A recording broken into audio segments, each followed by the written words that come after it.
better games so far this season. Reached base 4 times. Luis Valbuena will play third and hit third. Jorge Soler in the cleanup spot in right. Wellington Castillo, we mentioned him in the open. Ryan Kalish a start in center. Alcantara will play the infield tonight. Olt at first, and Logan Watkins a DH for the first time since he was in Double-A a couple of years ago. Key defense for the Blue Jays this evening. Pilar Ghost, Batista left center right. Batista among the American League leaders with 9 outfield assists this year. Valencia at third base. Brett Lawrie, the everyday guys on the DL, he's done for the year. Reyes shortstop. Ryan Goins has been the defensive star of this series so far, and he's yet to make an error in the big leagues this season. Adam Lynn is the first baseman. Behind the plate is Dioner Navarro, and the Lexus starting pitcher for the Jays tonight is 24-year-old right-hander Drew Hutchison. He's made 28 starts. He's 9-11 with a 4.47 earned run average. The league hits 248 against him. Tough on righties. You see they hit just 230. Left-handers have hit 14 of the 18 home runs he has allowed. Fastball, slider, and a change. Mostly hard stuff is the book on Hutchison. One change in the umpiring crew from earlier in the series. Toby Basner's in for Jerry Lane, so Hunter Wendelstedt back of the plate is the crew chief here tonight.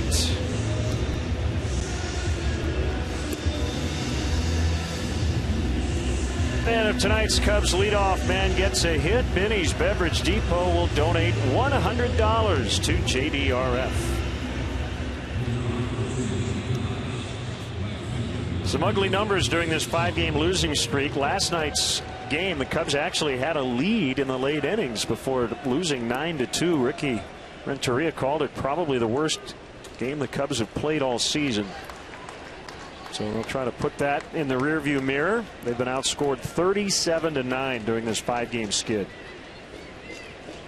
Shut out twice. The Lakeland, Florida native Drew Hutchison with a strike on a fastball to get us started. Yeah, he played his high school ball with Chris Sale. How about that?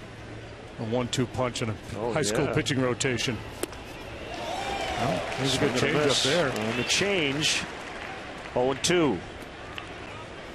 Works up in the zone with a fastball, more of a fly ball pitcher than a ground ball guy.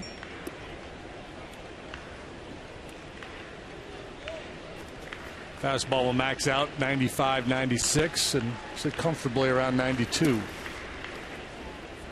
Tommy John surgery in August of 2012. Missed most of last year while rehabbing.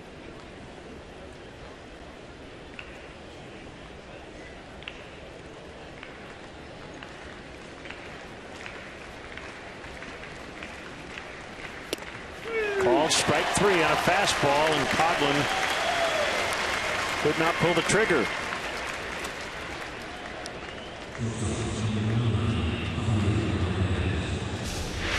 Well, he planted the seed with a couple of change-ups and then freezes them with an elevated fastball.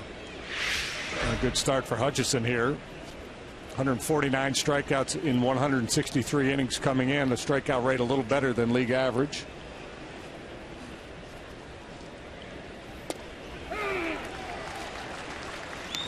Strike called on Baez. Double, hit by a pitch, a single, a walk, a stolen base, 2 runs last night. The stolen base, the first successful steal by a Mark Burley opponent this year. And it was a nifty delayed steal of 3rd at that.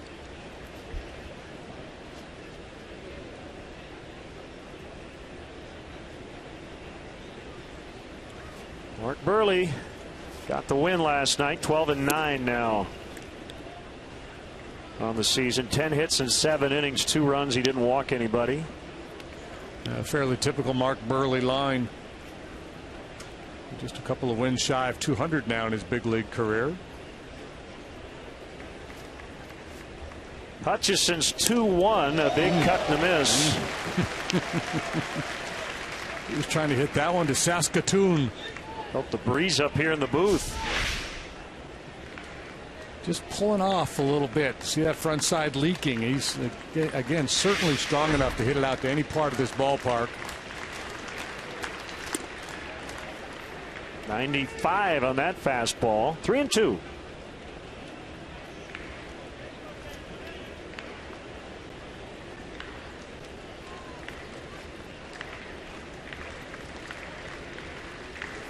And he walked him.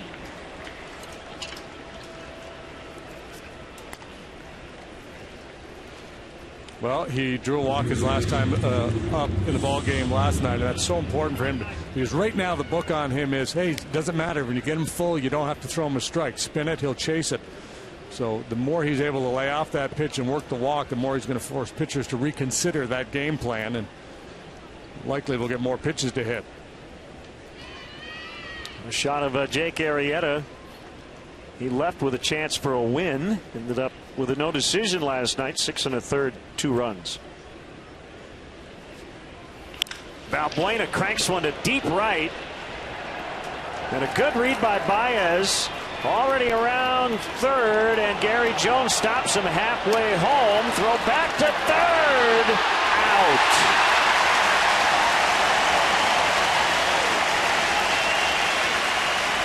That one I don't think is on Baez. I think he just couldn't stop in time. Every third base coach wants guys to come around like he did, and the hands went up maybe a half a second too late. Yeah, well, he's peeking back over his right shoulder there. Cost him maybe a step rounding second base. The head down. I'm not sure. I didn't see exactly when Gary threw the stop sign up. I don't know if Javi was on him or not. Yeah, maybe he didn't see him. And that would be on the runner.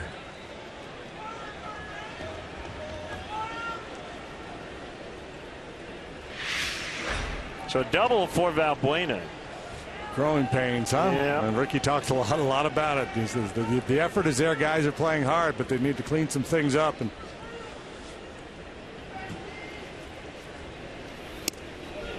the ball hit the right field. Like it got, as you mentioned, got a great initial read on it. There's no hesitation. He knew that ball was going to clear Bautista out there and right. Did not need to be peeking back over his shoulder as he neared second base. 9-4 to 2-5 to get Baez. Well, and that's one thing you don't want to do early. Pitchers, we see it time and time again. Starting pitchers early on, sometimes vulnerable till they settle in out there. You don't want to make it out on the bases, let a guy off the hook when you got a chance to put a crooked number up. And you made a good point about him, looking. He read it off the bat that it was going to get over the head of Bautista. But at that point, you don't need to look. Because you've committed. Behind you. If the ball's in the left center alley or in the left field corner, you can see the ball. Go ahead. But once you're going and the ball is behind you, you have to pick up the third base coach. Let him be your eyes. 1-2 on Soler, and he chops it foul. We don't have a good look at when Jones put his arms up to stop him, but it looked like Javi just assumed he was going to score, and then got caught.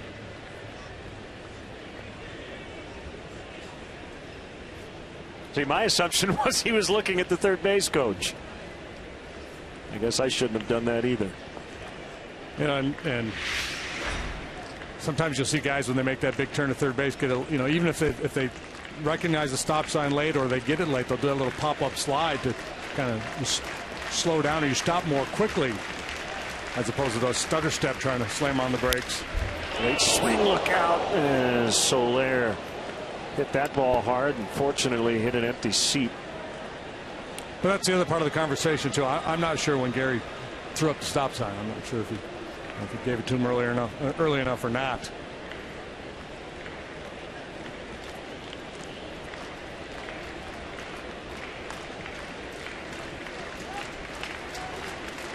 One and two. Soler trying to pick up his teammate here. He'll get out of play.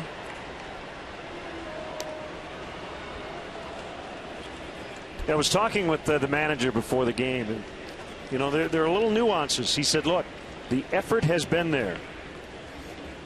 That is not the problem. But he said this is the big leagues. There's a concentration involved. That's part of effort, but it's not a physical thing.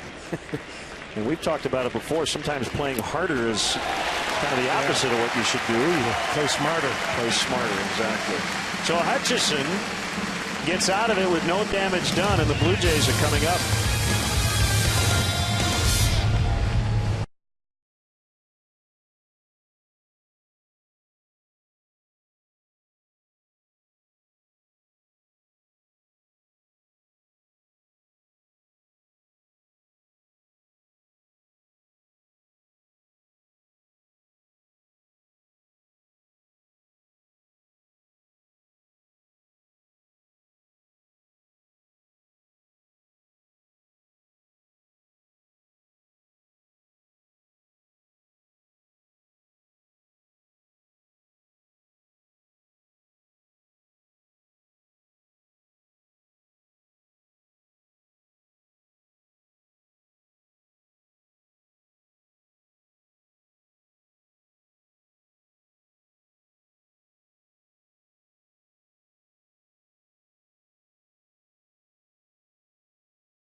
The starting lineup pretty much sticking with what has worked best here in this series. Reyes, Bautista, and Encarnacion. Jose Bautista has knocked in 7 in this series.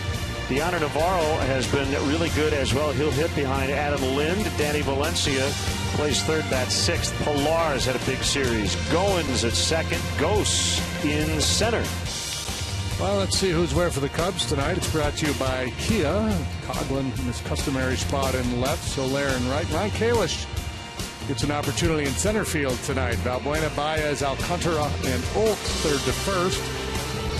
Wellington Castillo's been swinging it well, and really been throwing it well, too. He's the catcher tonight. And Alexis pursuing perfection. Starting pitcher for the Cubs is Kyle Hendricks. He's 24 years of age. He's made 10 starts.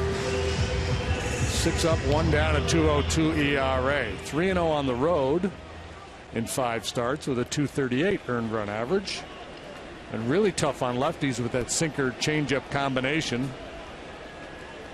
A ground ball pitcher doing a nice job keeping the ball in the yard.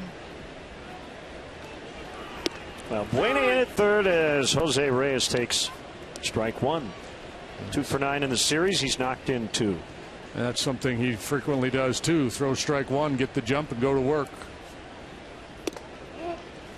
So Hendricks gave up 3 runs in his first inning as a big league pitcher. He has not allowed more than 2 runs in any start since.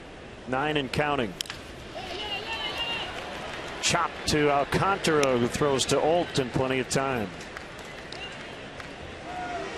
Since the All-Star break, only Clayton Kershaw's had a better earned run average among National League starters than has Kyle Hendricks.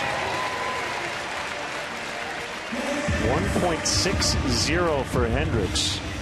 1.56 for Kershaw.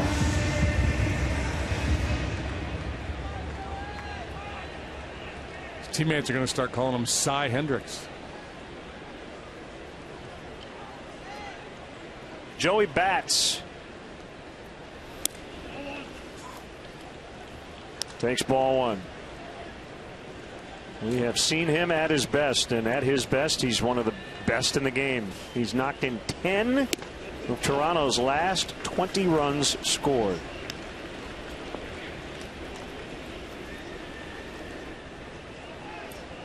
And like most great hitters, he has great vision. He seems to recognize pitches very quickly. Pops that one foul, and it'll get back out of play. Yeah, this will be a fun challenge for Hendricks here tonight, facing one of the best in the business, who's seeing it and swinging it really well right now. So, as they say in golf, he's going to need all of his genius here tonight against Bautista.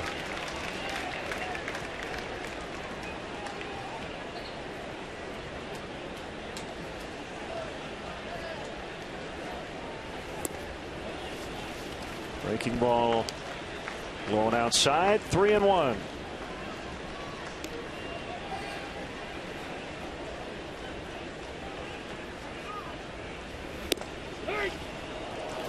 Three and two.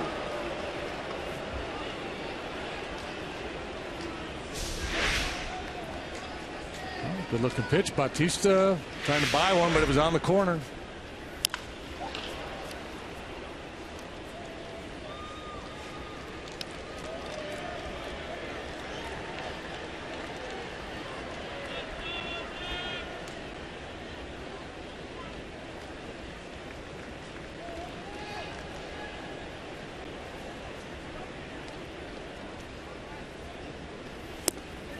Ball four.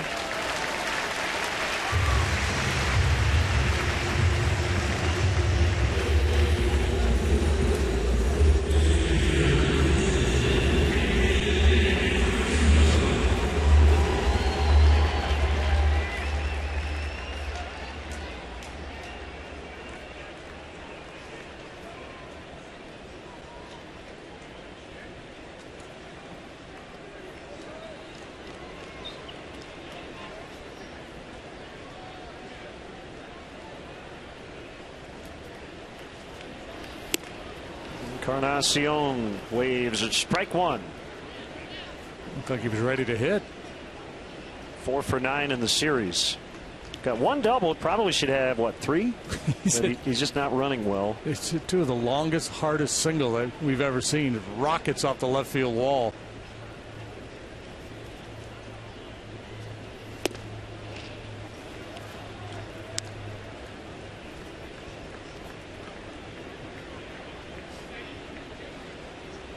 Him doing that little rehearsal, trying to make sure he works that back shoulder underneath, get that low ball in the air.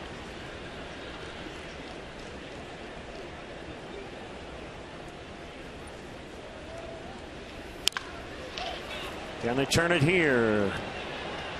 Yep, they can. So Hendricks with that one-out walk quickly erased on the double play. After an inning, we're scoreless.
Season, don't miss your chance to come out and see a game at beautiful Wrigley Field. Tickets in a variety of levels are available for every game during the final homestand. To purchase your seats, visit Cubs.com.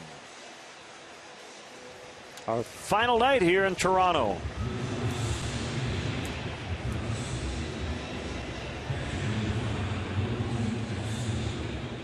Hutchison in his second inning of work, a walk and a double, but got some help from his defense. In the first inning, Castillo, Kalish, Alcantara coming up here in the second.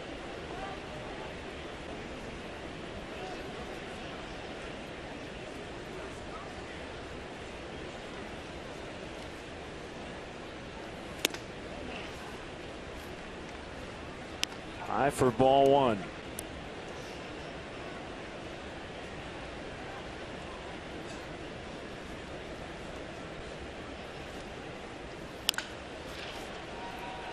Fair ball.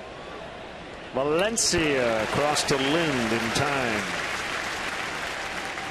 Talk about how fast the turf is, how hard it is on your knees and your back and all that stuff. The one thing for a lot of infielders, though, you get pretty true hops. Yeah, unless it hits a seam. Yeah, it hits a seam or hits a cutout where the dirt meets the turf. And get some funky bounces that way. Sometimes there's dead spots. But yeah, it's plays pretty true, just plays fast. I was talking with Ron Coomer, who played on this stuff a lot in his career, and he said because you get true hops, really you just need to put your glove where you know the ball is going to be. It's going to get there really fast. Yeah, that's the point Ricky was emphasizing with his infielders. You got to be ready early. And plus you can play deeper too on the turf. Look at that group. Motley comes to mind. Judd and Ron and Matt Bolts. 2-0 on Kalish. He hadn't gotten the call last week. A few hours before the game. He'd be on vacation somewhere right now. He had September plans with the AAA season ending, and then Starlin Castro got hurt. The Cubs basically then had to make Logan Watkins more of an infielder than an outfielder, and they needed some depth and called Ryan. He was packing up his stuff in Chicago. Said, yeah, I don't mind showing up and getting another, what, 2.5 weeks of baseball. Nice play, Reyes. 2.5 weeks of big league time and big league pay and all that goes with it. Yeah. Could you imagine the scenario where a player said, nah, I'm good. Actually, yeah, I have vacation plans all set. I got a little hunting and fishing to do. So no, he was thrilled to get that call. Started the year on the big league club, and he will end it in a Cubs uniform as well.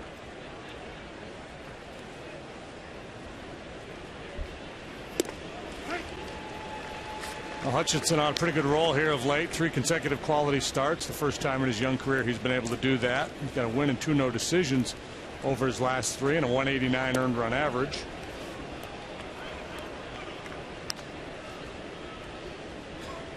Last time out at Boston, 6 innings, 6 hits, 3 runs, a couple of walks, 6 strikeouts, coming off an outstanding performance in his previous start here against the Yankees, in which he went to 7 shutout, allowed just 1 hit, struck out 9. Talking to himself quite a bit out there. Works quickly. 2-2 on Alcantara.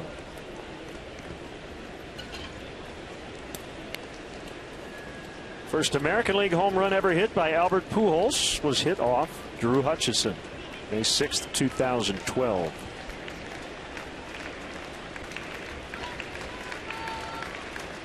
That came in Hutchison's first career loss against the Angels. Fair amount of foul territory here, or a foul amount, however you want to put it.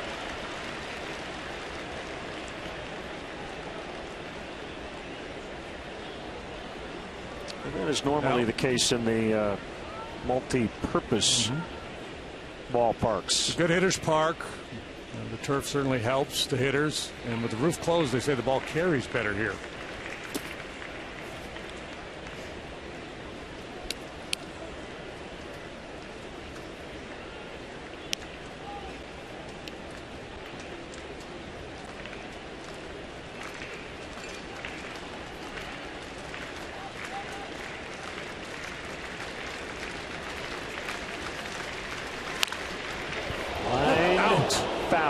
That sounded like it got somebody right in the hand. See somebody shaking the right hand. It might be a Cub fan. No, it's a Blue Jay fan. He said, I'm all right.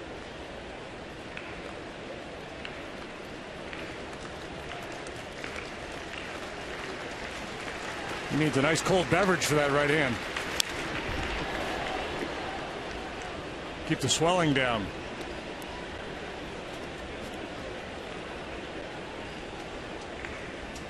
Well, so it's interesting because the book on Alcantara is you can finish him soft down, right? Change ups, slow breaking balls down below the knees. Hutchinson, that's a pitch that he showed in the first inning. We heard he doesn't have a lot of confidence in it. He got him with heat there eventually. And yeah, that's something to watch for a little later. Scoreless after an inning and a half.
Week at Wrigley Field. Support your Big Ten school and get a special Cubs t-shirt featuring your school colors. The second schools to face off, Minnesota and Wisconsin on Tuesday, September 16th.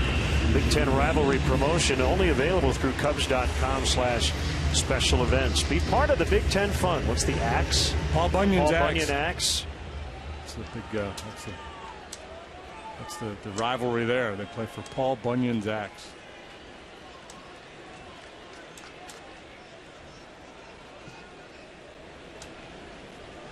Adam Lind is somewhat Bunyan-esque. I would agree. Big slugger.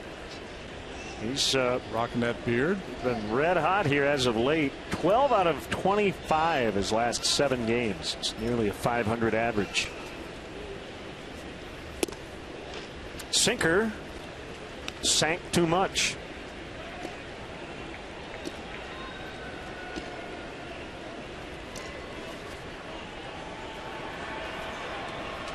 Now Bueno way off the line at third. Tell just the way he's taking these pitches that he's seeing the ball really well these days.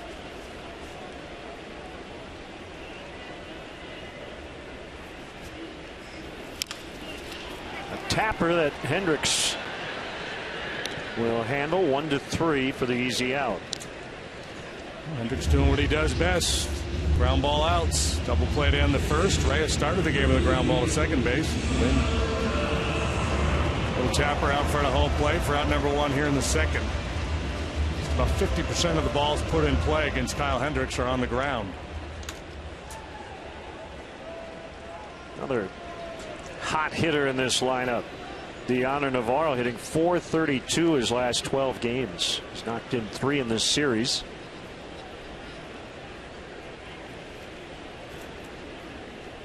Saw Deoner in the Jays clubhouse before the game. Cutter strike. I said, "How you doing?" He goes, "No complaints. Nobody cares anyway."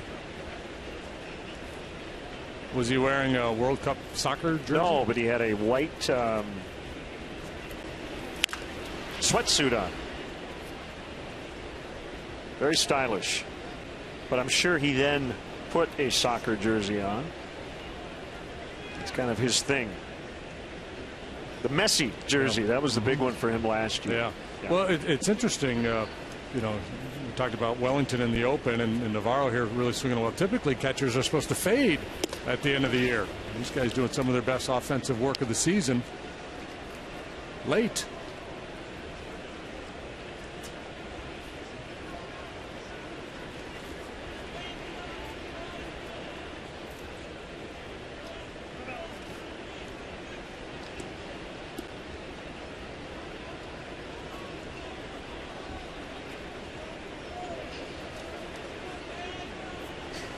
Well, he said, you know what you were going to throw, just throw it. Change up, swing and a miss. About as hard as you'll see that change at 82.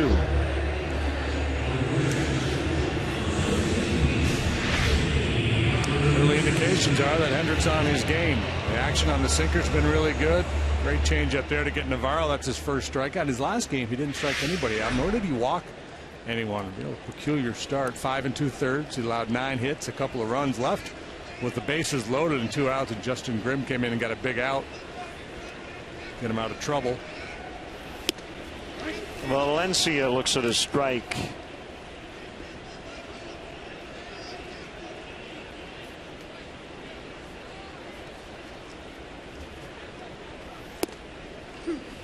Oh, he got that low one. That's a pitch you really like to get if you're Kyle Hendricks. And it's not a pitch everybody gets. See where that 2 is? I mean, this just barely touching the bottom line.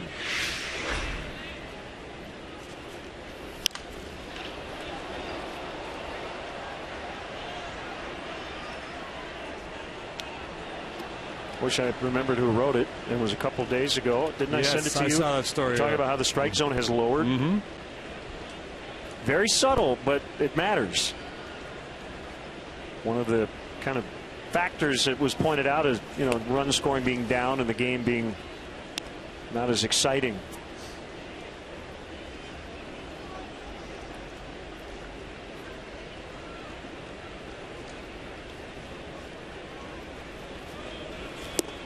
Yeah, and the author of the story argued that it was because of the implementation of the evaluating technology of the umpires, the cameras and the software and all that, where they take a look at the umpire's game and they can tell them exactly how many got right, how many got wrong. And they say, well, this is the bottom of the strike zone. You guys haven't been calling, and since that point in time, they're calling more low strikes. And kind of, I think part of the thought is that it's somewhat sanitized the game. Would that be the right word?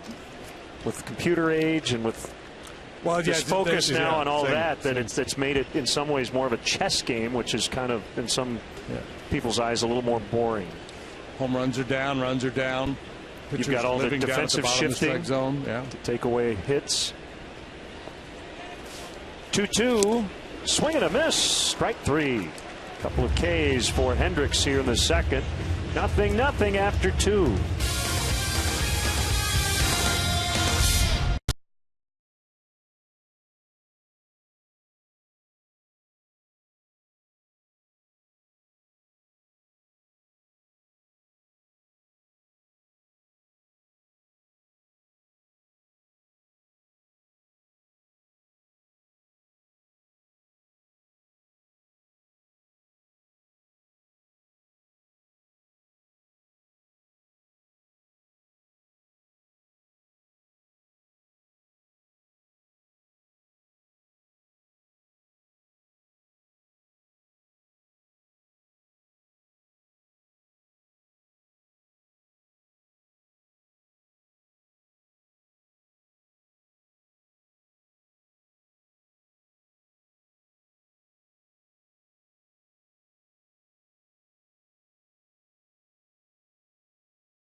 Tomorrow afternoon, the White Sox wrap up their series with the Oakland A's. A's and White Sox, 12:30 for a pregame coverage right here on Comcast Sportsnet.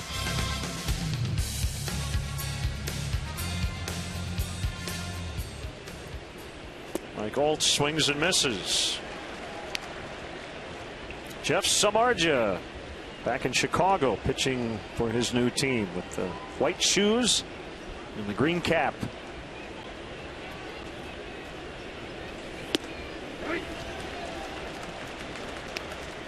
"28 strikeouts his last 3 outings and 1 walk. How about that? Samardzija? Yep.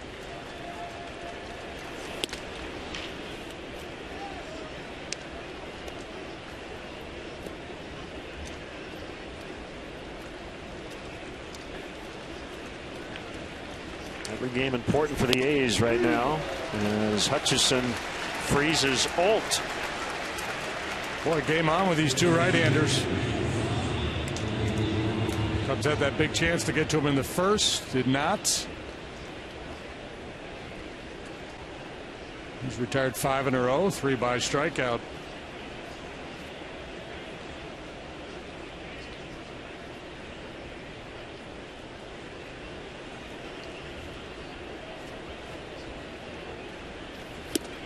Watkins, the DH, batting 9th tonight. Swings and misses.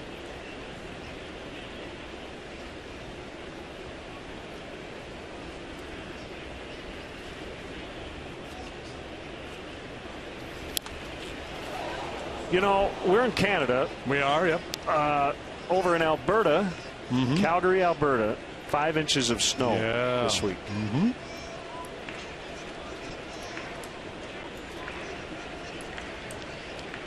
I saw that on the news. Swing and a miss. Strike 3 on the slider. 5 strikeouts, 9 batters in for Hutchison. Oh, man. September 10th. It's wacky stuff. Oof. Stop it. Oh. There's a couple of Rough Riders. Stampeders. They're Stampeders, right? Yeah. Calgary. McMahon Stadium. There's Coughlin with 2 outs. Well, they're expecting mid-70s in a few days. Just a freak storm. Just a little. It's basically just a little. Hey, don't forget to go out and buy your winter gear. It's around the corner. Just a little nudge.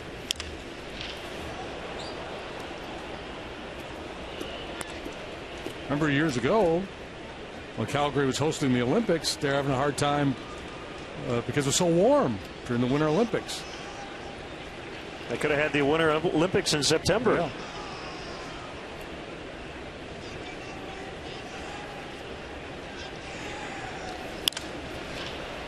In the air to center. Easy play for Anthony Gose. And the inning is over.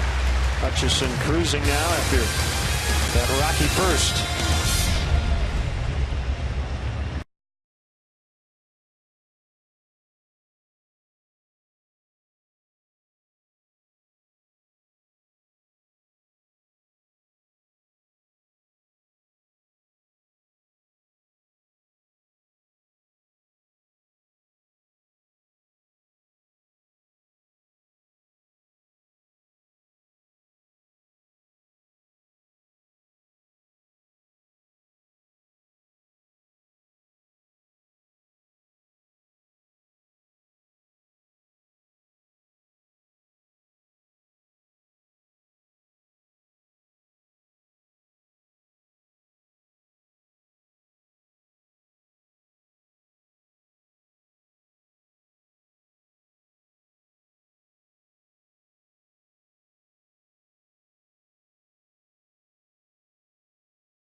Go back. April 7th, 1977. Exhibition Stadium, the site. White Sox and Blue Jays to start Toronto's franchise history. They had to get the Zamboni out, of course. And when they did start, and there were over 44,000 in the ballpark, and the White Sox had those collared jerseys, the Blue Jays ended up winning the game 9-5. Jerry Johnson over Ken Brett. Pete Vukovich got the save. The late Doug Ault had a huge day. Yeah, a couple home runs. Yeah, went 3 for 4 with 4 knocked in.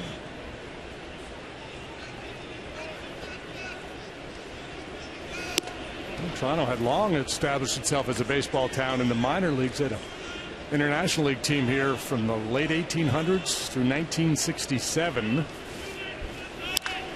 Pilar lines out over the head of Coghlan, who will barehand the carom. It's a double for Kevin Pilar. What a series he has had. He's now 6 out of 9 in the set, and now 8 for his last 13. That's their first hit. Yeah, high average hitter. Had a big year down at AAA Buffalo. Led the International League in doubles, getting an opportunity to play here with Melky Cabrera on the DL with a broken pinky. So the broken pinky pays off for Pilar. He's got a leadoff double.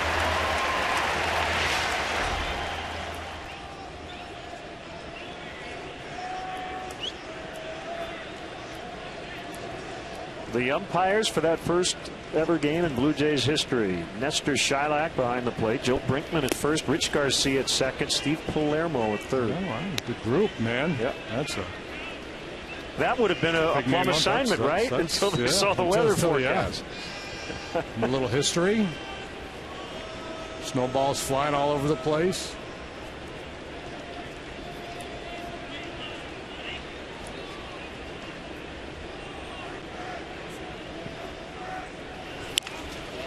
Goins grounds to Ault, and Mike tried to look the runner back, but Pilar just kind of froze, and then Ault took the out at first, and Pilar went on to third. Well, that's again another example of trying to do the right thing, but just kind of giving up on it a little bit. Had plenty of time with the ball, hit right to him to make sure he had Pilar going back towards second base. And if not, make a play on him.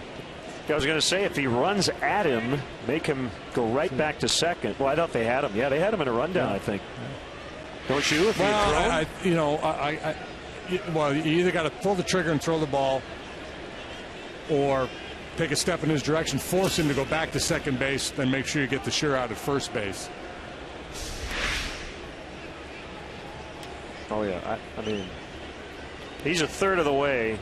Yeah, Pilar essentially said, I'm hung up here. I'm going to try to stay in this rundown and let the back runner to get into scoring position.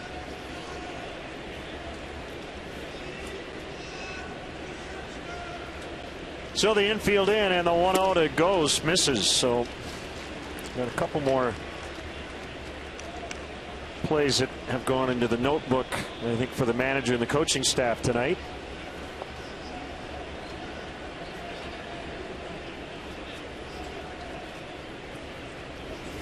Swing and a miss on the change. 2-1.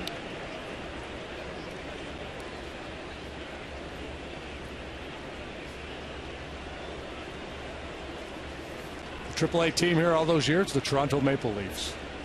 Well, they were the Leafs. Yep, they were the Leafs, and they were an International League power in the 50s.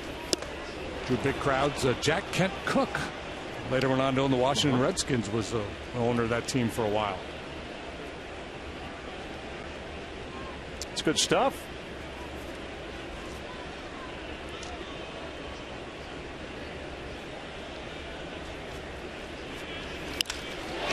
Line to left. Catch made there by Coghlan.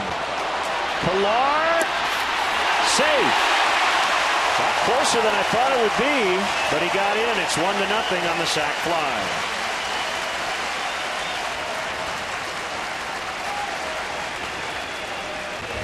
An adventurous trip around the bases for Pilar after the leadoff double. It's to third, has to scramble back here to tag on the line drive, so he gets a bit of a late break. The throw from Coghlan is offline. Balbuena has to cut and then fire home, and he's able to beat it.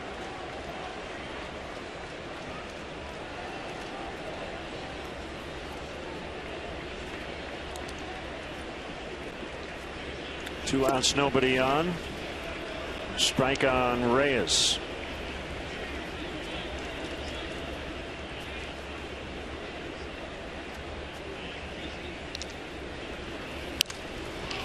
And on his hands, not hit very hard by Ezzo. The nice pick throw, and he gets the out. Leadoff double leads eventually to the first run of the game. 1-0 Toronto.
Photo using hashtag Northside Fan Photo for a chance to have it appear in an upcoming broadcast brought to you by AT&T.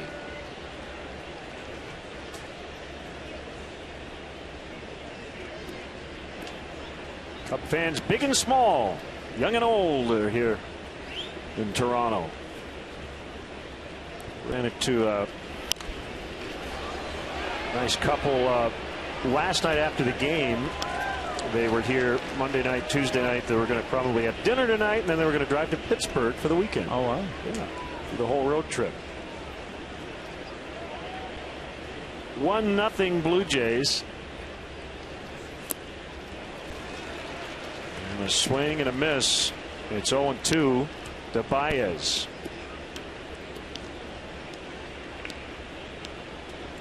Now, we can't leave Toronto without some Blue Jays trivia. You ready? Mm-hmm. Right. After this pitch. This basic stuff. 1-2.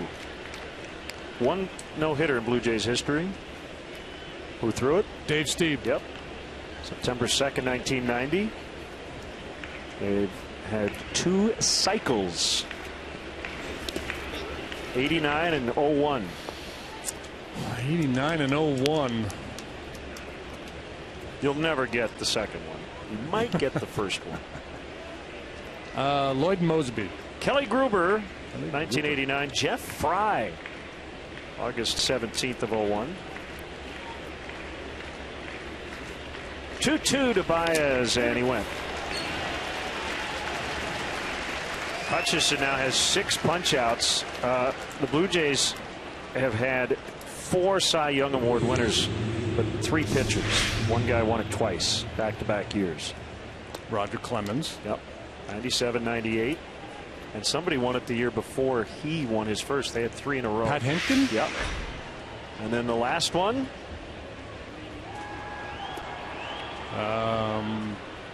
More recent? Yes. I'm better at old stuff than recent stuff. Roy Halladay. Oh, yeah, he was good. 03. Mark Halladay. They've had one MVP of the American League. One MVP of the American League for the Toronto Blue Jays. Robbie Alomar. Nope. Ooh, that's drilled deep to right. And it's caught by Bautista. Second ball, Valbuena has absolutely mashed. This time for an out, though. Yeah. Two great swings. George Bell, 1987. Just say George Bell. I get credit for that. They've had one American League batting champion. John Olerud. 1993 hit .363. That pretty much. I was on the wrong end of some of that. Covers the big stuff. Babe Ruth hit his first professional home run in Toronto, playing for the Providence Grays, his only minor league home run.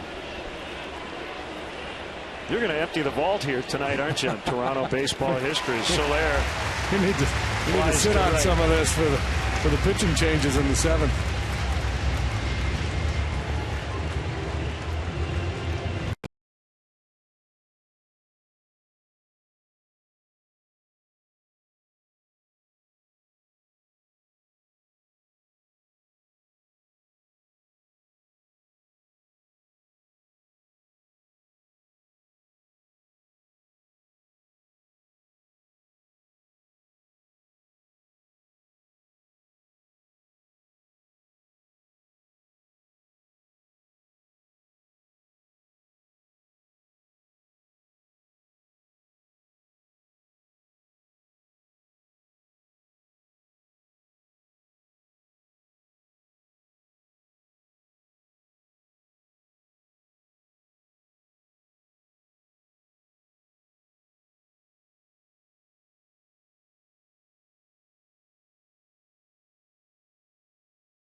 The 30th Annual Cubs Convention will take place at the Sheraton Chicago Hotel and Towers, January 16th through the 18th. Hotel packages are still on sale at the Sheraton Chicago, and weekend passes go on sale this Tuesday at September 16th. For more information or to book your stay, visit CubsConvention.com. Always a crowd pleaser.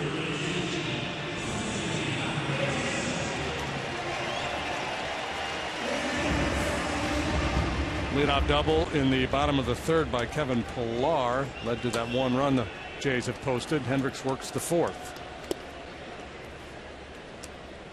Bautista worked a walk his first time up.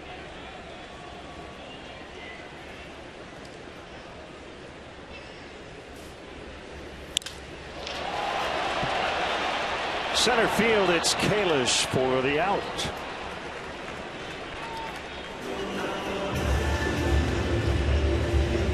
Let's expand a little bit. Not just the Blue Jays, but the other major franchises here in Toronto. So it's been 2 decades for the Blue Jays. The Raptors, 19 seasons. They've been to the playoffs 6 times. And, yeah, the Leafs, they've had quite a drought.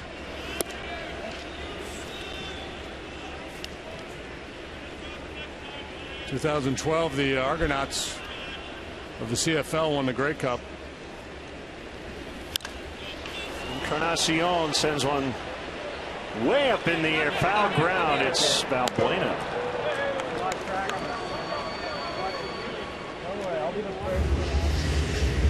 That game was played right here at the Rogers Center. That's kind of some home field advantage.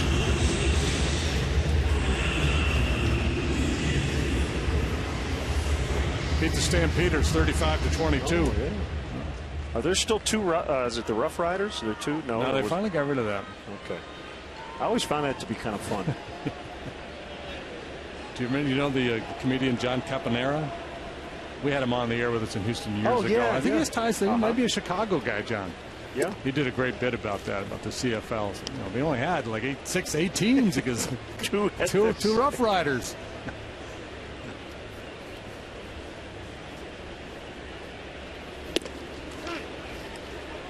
Sinker on Adam Lind. Now both these pitchers work quickly. Hendricks pounds the strike zone with a variety of pitches. And he'll do that every now and then, too. Change the eye level, go upstairs.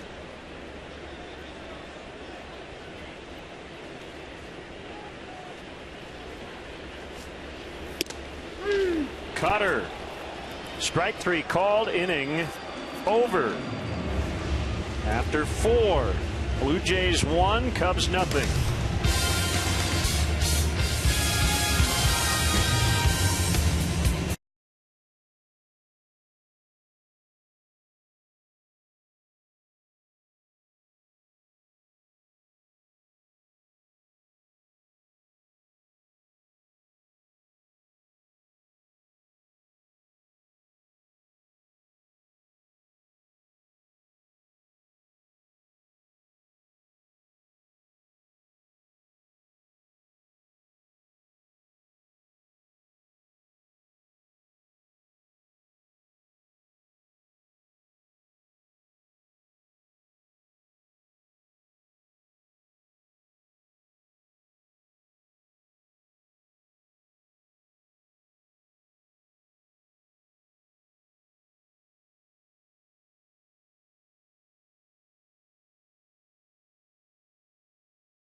Good stuff from Hendricks and Hutchison so far. We're in a 1-0 ball game. Hendricks got a little more giddy up on his fastball than we've seen in some of his other starts.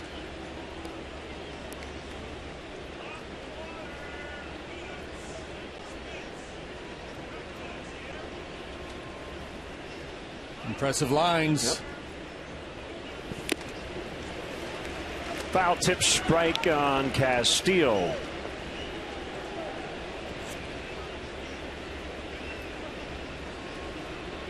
That game I referenced to about Babe Ruth hitting his only minor league and his first professional home run here in Toronto. Yeah. He also pitched a one-hit shutout in that game. Of course. Bautista and right for the out.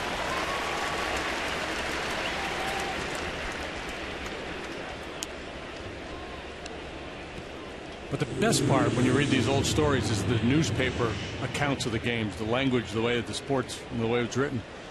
The first game was a 9-0 defeat. Babe Ruth, the Grays' youthful South Side phenom, held the Leafs to a single clout in the first and had them all smothered on the nigh side of second base, hence the 9-0 stuff.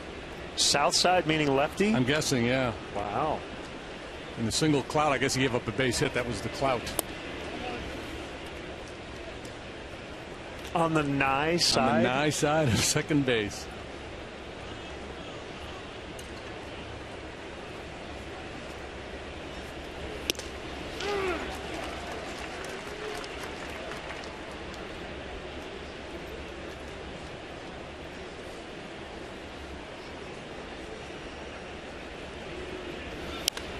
This is starting to look like the Stroman game 2 nights ago.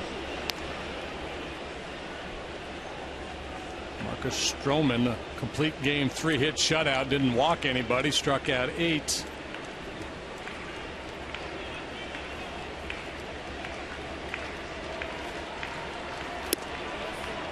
Wow.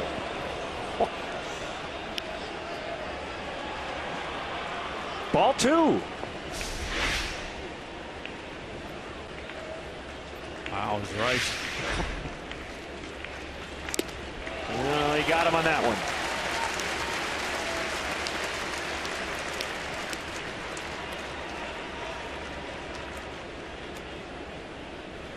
Don't miss out on Big Ten Rivalry Week at Wrigley Field. Support your Big Ten school. Get a special Cubs t-shirt featuring your school colors. The third set of schools to face off, Ohio State and Michigan. On Wednesday, September 17th, the big rivalry promotion only available through Cubs.com/special events. Be part of the Big Ten fun.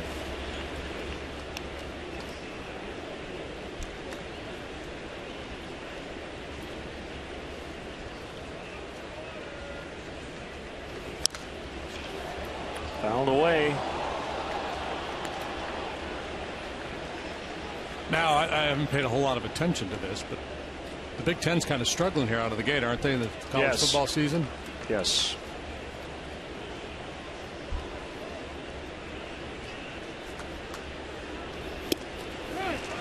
You know, Michigan lost at Notre Dame. Smoke, yeah. Michigan State lost to Oregon.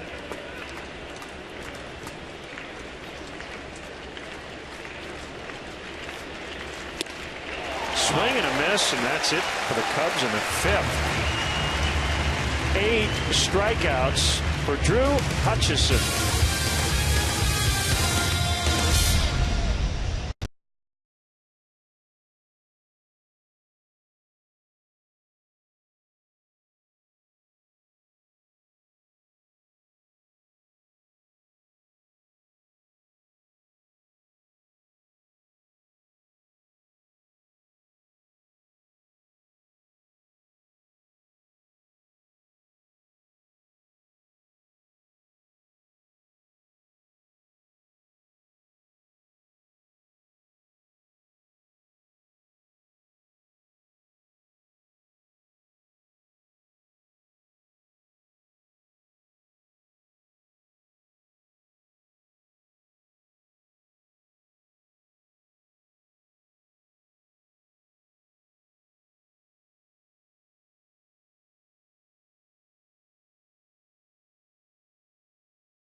That is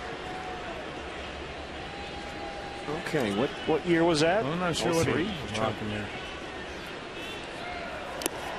Underway here in the bottom of the 5th, 1-0 Toronto.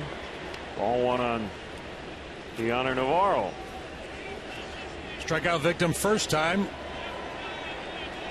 Went after a changeup, fading down out of the strike. He's a pretty good fastball hitter, middle in especially, work him away. Broke his bat as he shoots one out the other way for a base hit. And ball was up just a little bit. It's the difference between a soft line drive single and a ground ball to short.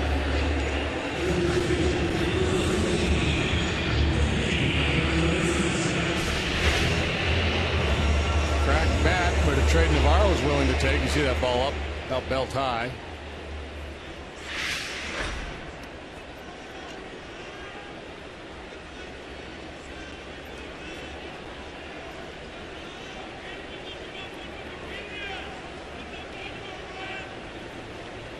Short lead by Navarro as Valencia looks at ball one.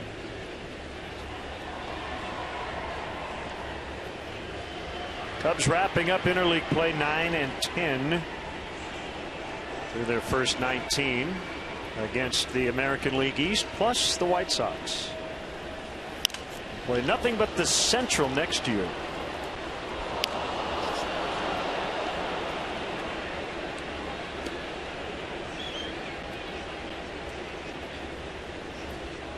Hendricks, last month's rookie of the month in the National League, 4-0 in August with a 169. First Cub pitcher ever to win Rookie of the Month. He's won 5 straight decisions. His only career loss was a 1-0 defeat against St. Louis on July 27. His ERA's over a half a run lower at the big league level than it was in the minor leagues.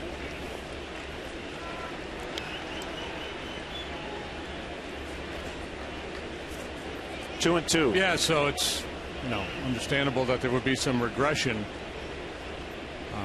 But I also think he's one of those guys that could prove to be a better big league pitcher than a minor league pitcher because of his ability to execute a game plan once he gets those scouting reports in his hands.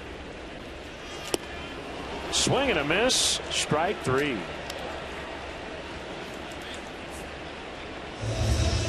Valencia baffled. That might be that changeup that he works his hand around a little bit and has cutting action away from the right-handed hitter. Yeah, I was going to say 79 against the righty, and it kind of looked like a breaking ball, but I'm guessing you're right. Yep, that's a changeup. Yeah, it's a changeup grip, and he kind of gets his hand on the side of it a little bit. And he talks about how he tries to hold off pronating as long as possible to try to create that cutting action on the change. Might be why Valencia was giving him a what is that? A quizzical look.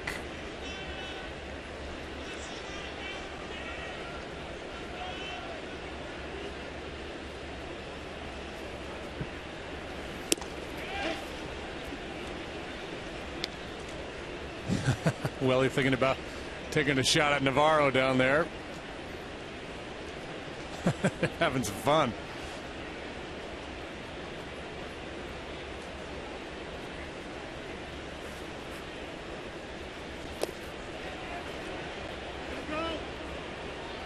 It's the battle of the counties for the Midwest League Championship starting tonight.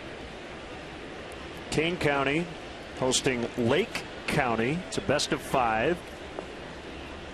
And the Cougars have the lead 4-3 in the bottom of the 3rd. Sean Dunstan's 2 for 2. Navarro takes off for second, and he's safe, and he's going to head to third.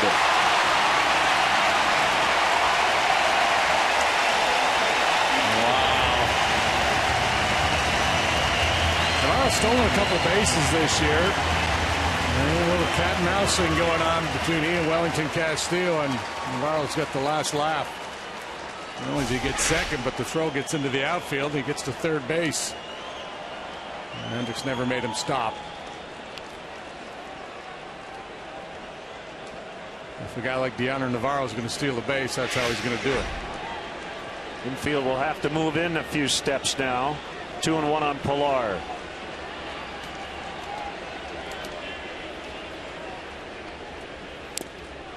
Foul tip. 2-2.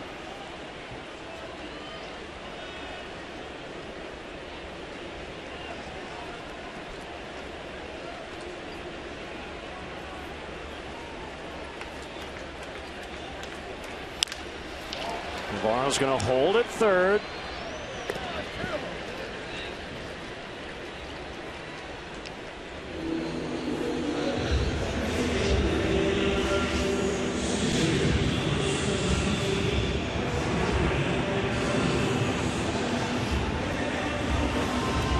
So maybe I'm crazy here, but going to have to assume that Diarno Navarro does not have a green light. Oh, so you're asking how that all transpired? Right. So he's got this little thing going with Welly where they're having some fun. He thinks Toronto's kind of on the cusp of this wild card race. And this is. You thinking that he did it on his own? Game. I don't know. That's what I'm wondering. No. Yes. They're in a one-run game. Yeah. They're their chances of claiming one of the wild card spots are really, really small, but it's a great question. Yeah. So, or maybe this is just something they've talked about. Well, hey, if he's got two this year, that's probably how he's gotten them, and that's probably a conversation they've had. You feel like the pitcher's not paying attention to you.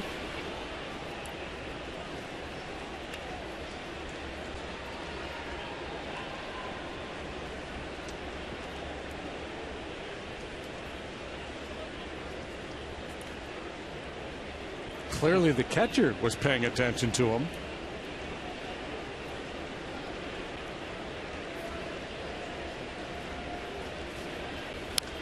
Well, that's the irony, is that Castillo had thrown out 10 of the previous 12 base stealers.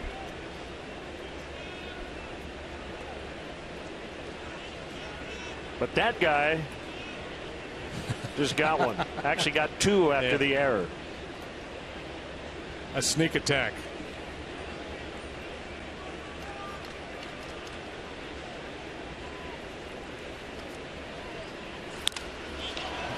Fly to right, Soler coming on. No harm done. Yep, inning over. We head to the 6th. Low scoring affair tonight. Toronto 1 and the Cubs nothing.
MC. The Bears prepare for the 49ers. And Illinois basketball lands top recruits. See all that and more on Sportsnet Central tonight, only on Comcast Sportsnet.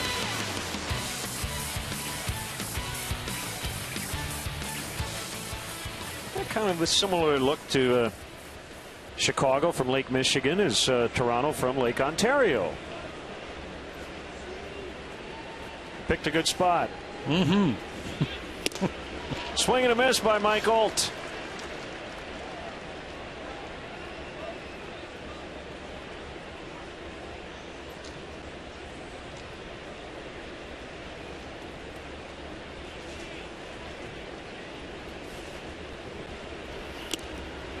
Foul ball? I don't know. Did he hit the bat or just off his glove?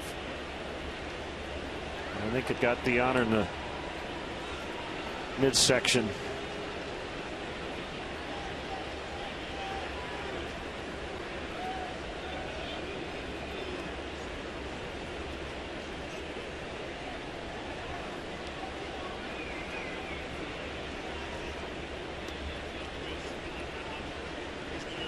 John Gibbons managed the Blue Jays, a former catcher.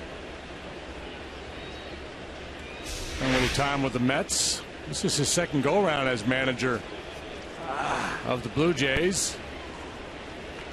Top of the left knee.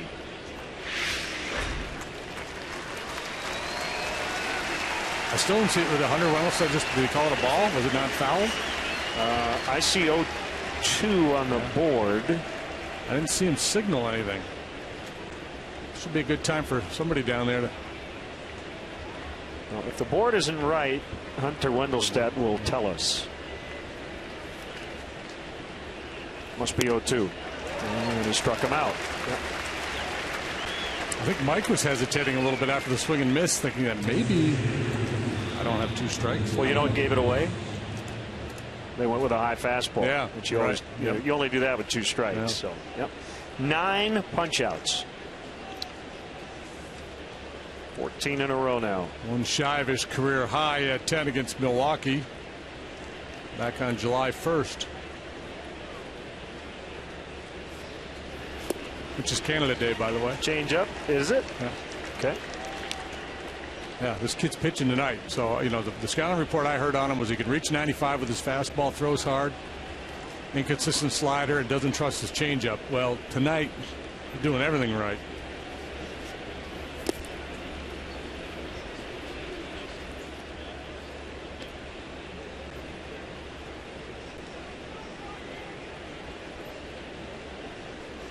So if you believe the reports, wasn't there one that said the Cubs wanted Stroman, Sanchez, and Hutchison? Some combination of those 3 were in the mix. I don't know if they're asking. Well, I guess it doesn't hurt to ask, right? Right. For all 3, but maybe they were like 2 of those 3. Good scouting.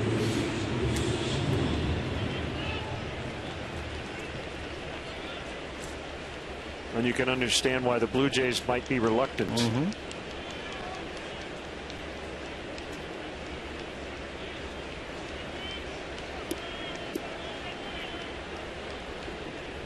Coughlin with 2 away.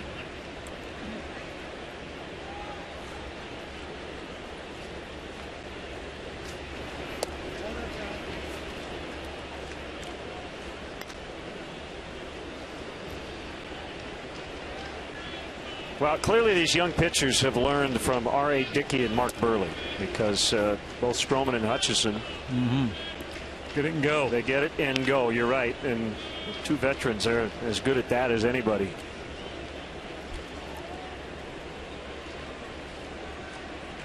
Still talking to himself. You know, when you work quickly, you give out that vibe that you're on the attack, and a lot of times you'll get early swings from hitters. They just fall into the same rhythm.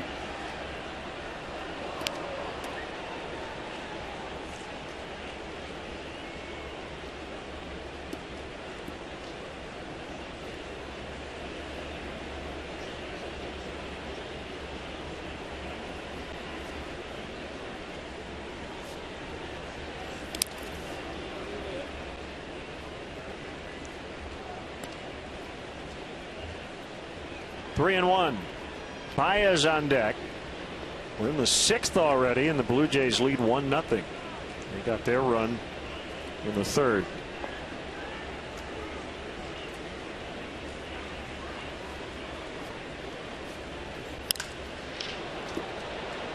Goes, can't get it, and it bounces all the way out for a double. Not the end of the world there, but if that ball stayed in, I think Coughlin had a triple. Yes. But with 2 outs, he's already in scoring position. And finally, some solid contact by someone other than Valbuena. Valbuena's torched the ball twice tonight, 1 for double, 1 for a line out, but now it's Coughlin coming through. Ghost lays out, and then the ball bounces out.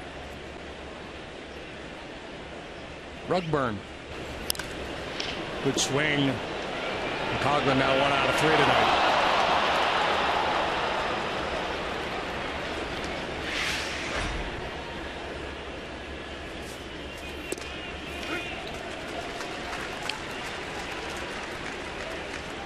Baez first at bat showed patience, worked the walk. Last time, not so much, struck out.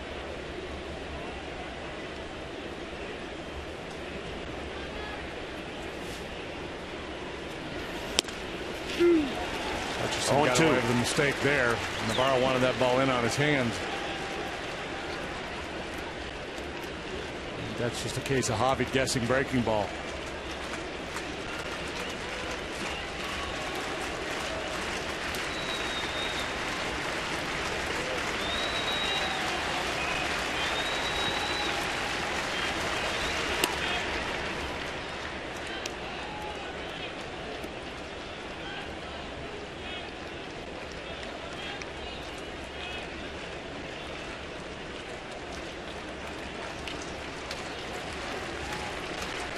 Javier Chapman on the gum. Tying run at second. Slider in the dirt. 2-2.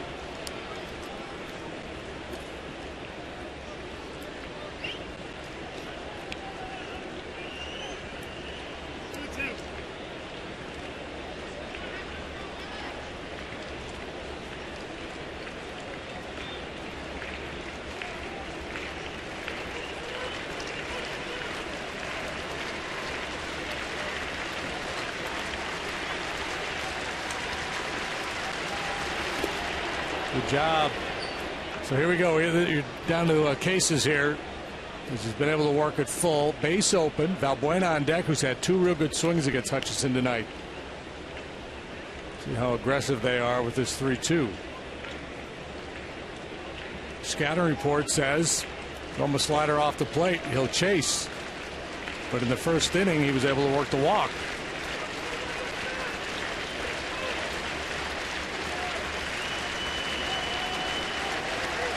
Here it is.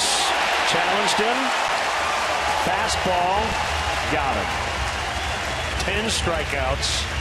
Tie his career high. 1-0.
The Los Angeles Dodgers at 120 in the first 10,000 in attendance will get a Cubs travel blanket presented by United Airlines. To purchase tickets, visit Cubs.com.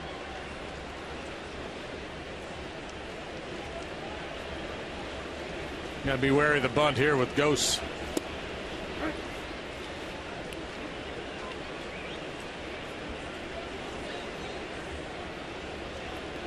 Sack fly as he lined to left in the third to plate the only run to date.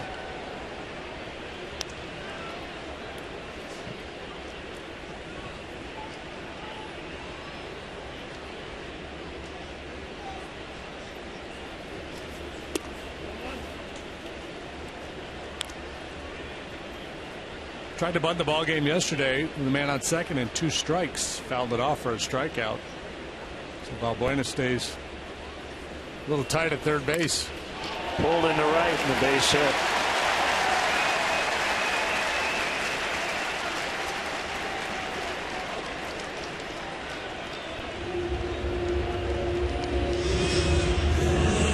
Ghost is aboard. Now Bautista has walked and flied out. Yeah, and Reyes has hit the ball on the ground twice tonight. Ghost a speed guy. So you call him the galloping ghost. A lot of options here. Galloping ghosts.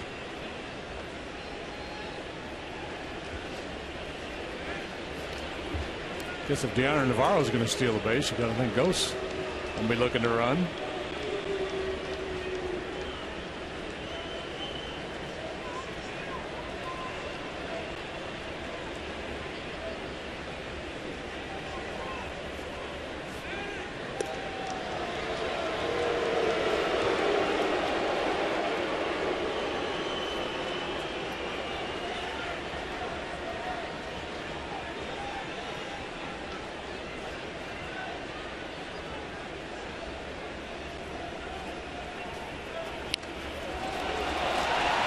Foul. I said Bautista, I meant Reyes. Bautista now on deck. The ball bunted foul. Only 5 hits combined in the bottom of the 6th. Yeah, this is a dangerous part of the ball game right here. The way Hutchison is going along, and now with Ghost, the leadoff man, reaching. And you got this Reyes, Bautista, Encarnacion group coming up. They're getting their third look at Kyle Hendricks.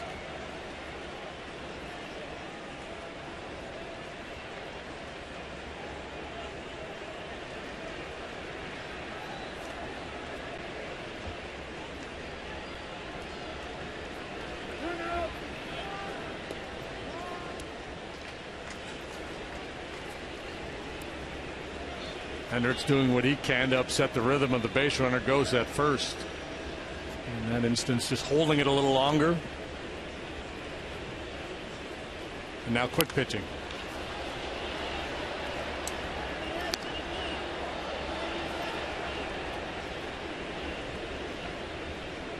Now the old adage is that hitting is timing and pitching is upsetting timing. The same thing with the base runner. Base runners get into a rhythm. Once they measure their lead, the pitcher comes set. Hold that ball a little longer. You deaden the legs a little bit. Alcantara's not going to catch this one. Ghost will make the turn and end up at third, and the ball gets away from Soler. Ghost to the plate. Reyes to second.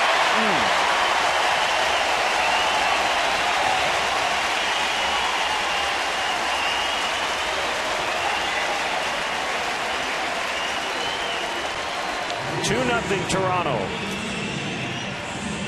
Yeah, when a pitcher like is having a night like Hutchison, you just got to play a real clean, tight game, and Cubs have not done that tonight. An error on the misplay by Soler, and then an error in judgment. Kayla's showing this ball in towards home plate, allowing Reyes to walk into second base.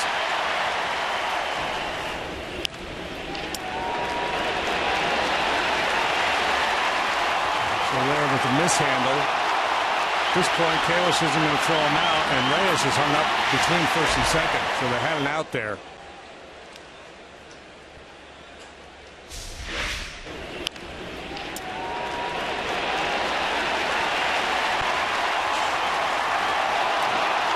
Yeah, he's caught right there.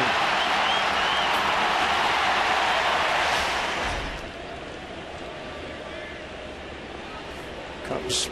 It feels like every mistake they've made now has cost them a run or two. And the Blue Jays certainly taking advantage.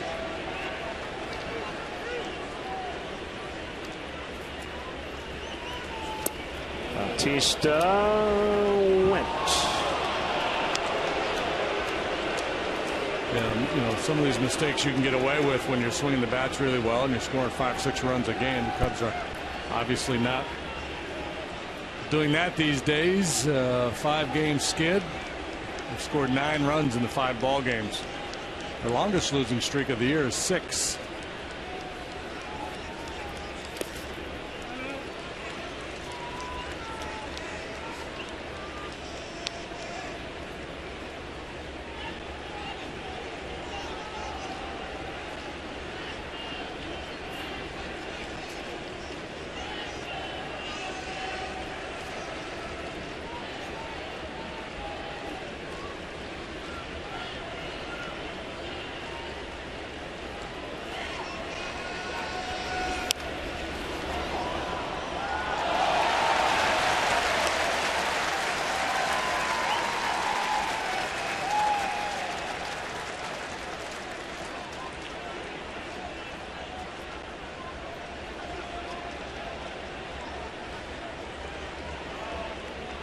1-2 on Bautista.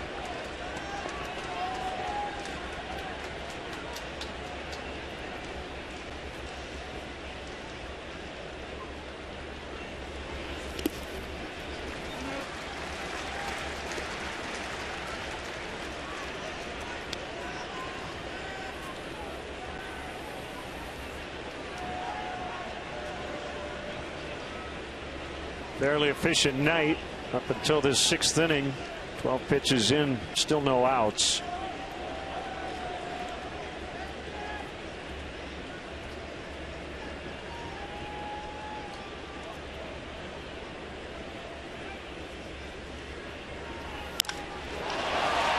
Slicing drive to right.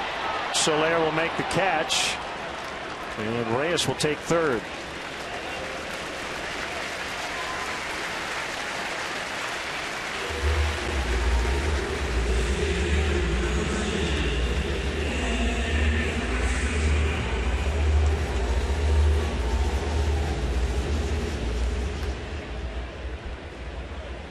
So the infield has to play in here against Encarnacion.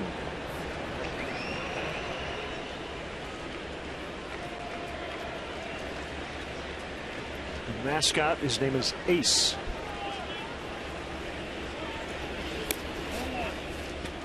Yeah, and this is an interesting little dilemma for the infielders on the left side of the infield, because on the pull side he's been hammering the ball. So you'd like to play a little bit further back, especially on this turf. Reyes, the base runner at third, can really run. It forces you to cheat in a little bit.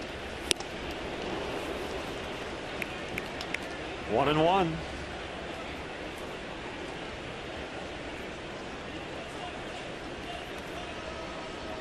Well, Encarnacion, like many guys who get paid to drive in runs, probably willing to go out of the strike zone here to try to get this run home.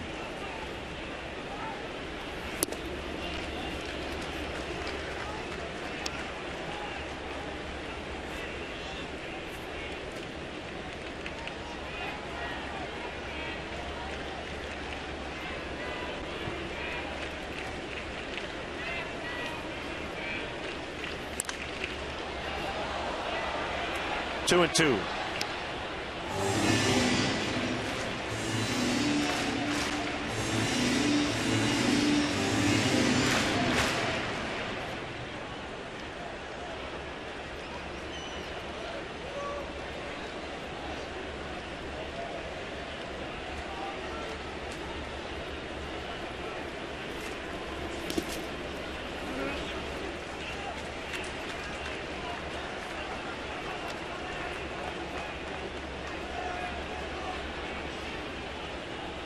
Underway now in Detroit. Scoreless Royals, Tigers top three. They had some rain there in Detroit. It's a big one. Two teams tied atop the American League Central.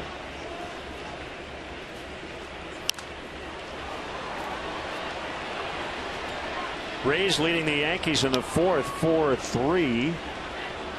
Blue Jays would like to see that score hold up. They're now ahead of New York in the wild card standings.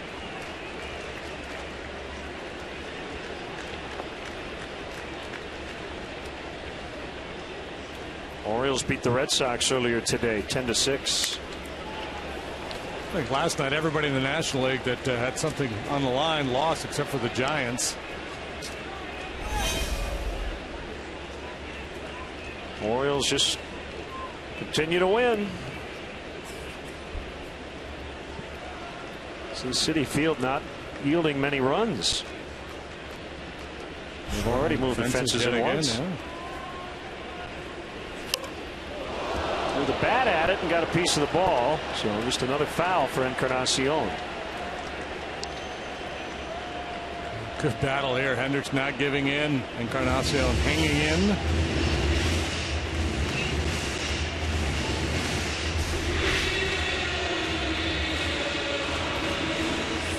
Win today for the Orioles, a sweep over the Red Sox.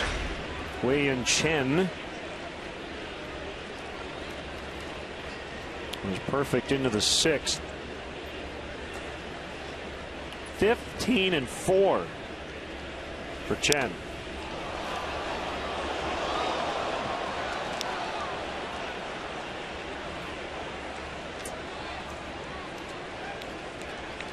I don't hear a whole lot about him.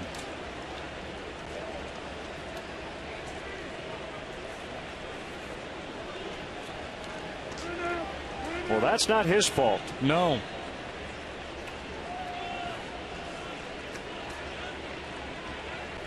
There's an anti-Mid-Atlantic bias in the media.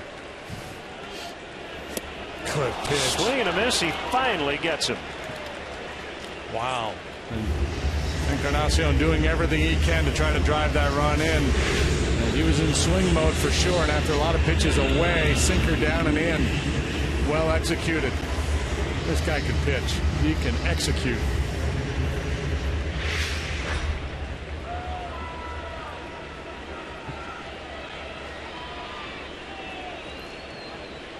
Everybody can move back on the infield as Lind gets ready to hit.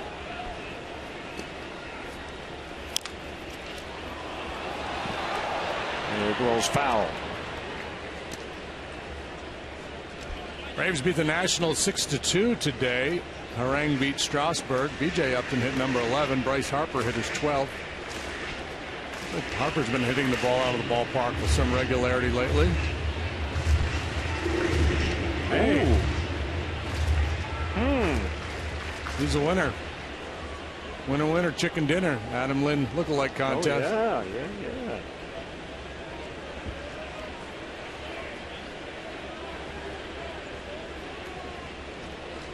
Reds lead the Red Birds 3-2, bottom of the 5th in Cincinnati. Look at Reyes. Wow.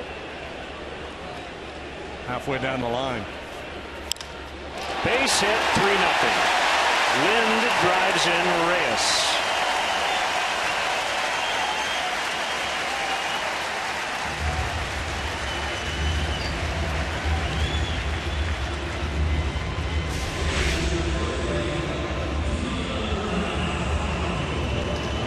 Pitch, good approach by Lind. And that's what I was talking about earlier with these, their best hitters coming up in this inning, getting their third look at Hendricks. They get a pretty good feel for his stuff now, and they're getting some better results. It's not like they're tearing the cover off the ball. Navarro's base hit last inning was a flare. Same for Reyes here this inning. That ball by Lind not hit all that sharply, but it works.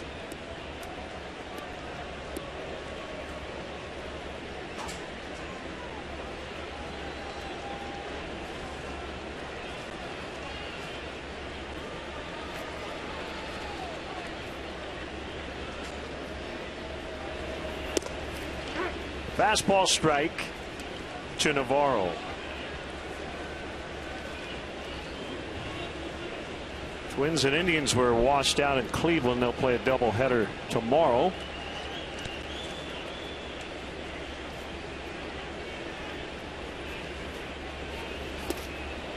So for the first time since his very first big league start, Kyle Hendricks has allowed more than 2 runs in an outing.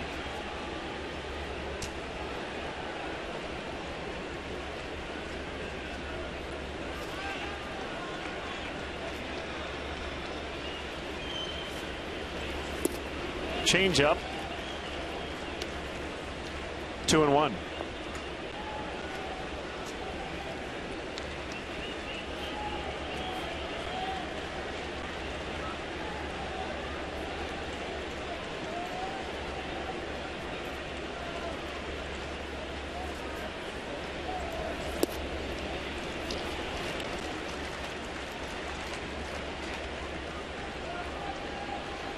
Navarro sniffed that one out.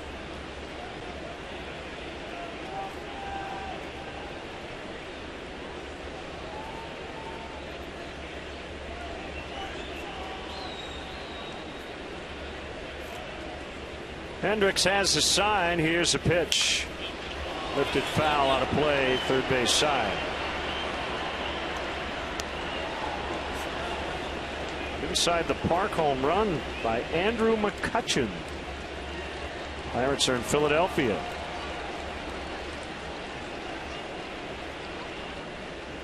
And it is is 4-3 Pittsburgh in the 5th. It's 23rd of the year.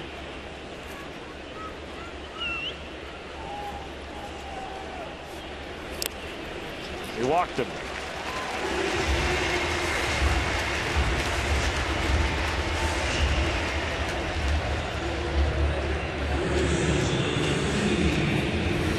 Yankees have tied the Rays in the 4th, 4-4 in that one. Justin Grimm up in the bullpen. Here comes Chris Bosio to the mound.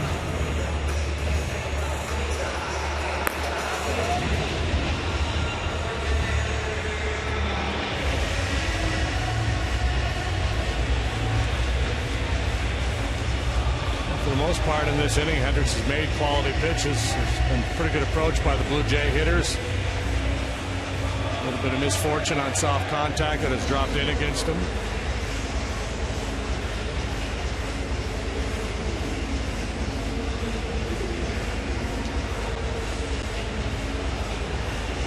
Milwaukee hosting Miami tonight. They have lost 13 out of 14. The Brewers are 6 games off the pace now in the National League Central. They're a game and a half back of the Pirates for the second wild card spot.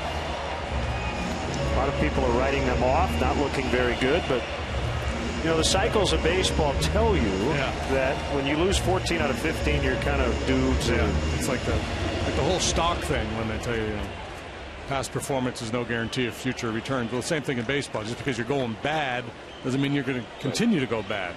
Chris Russo today. They're done. The Brewers are done. They're not making the playoffs. Well, they might not make the playoffs, but they're done. Oh, I love it. Nailed that one. 1-0 on Valencia.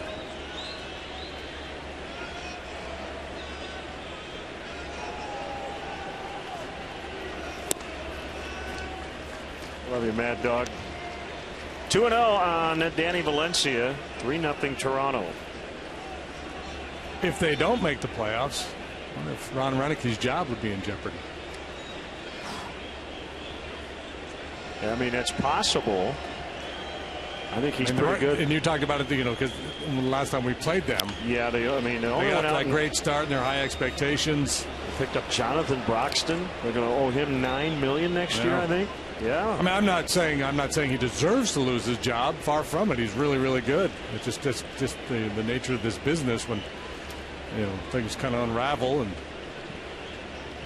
fans are kind of like storming the gates with the pitchforks and somebody's got to go. Someone must pay for this transgression.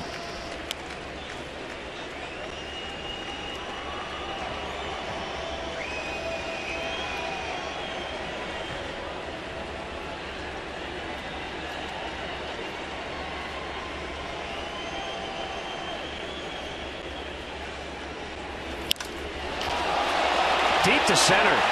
Kalish back on it. Off the wall. Lynn will trot home. Navarro to third. It's a double. 4-0.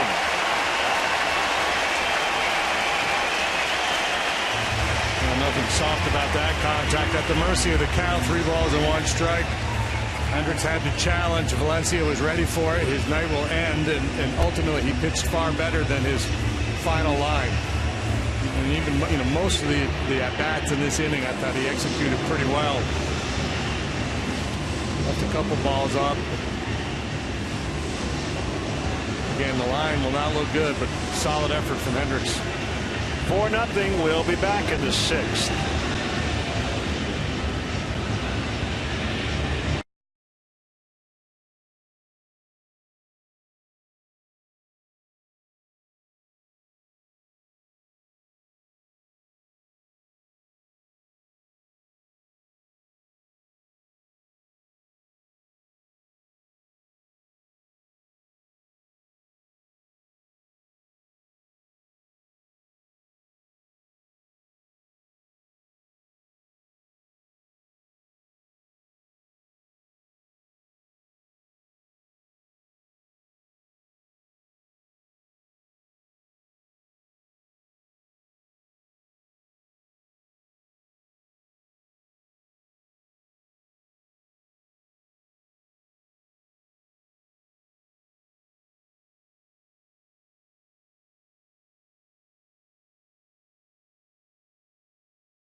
say early, not for a lot of guys. 5 2/3 wouldn't be ridiculously early, but he's been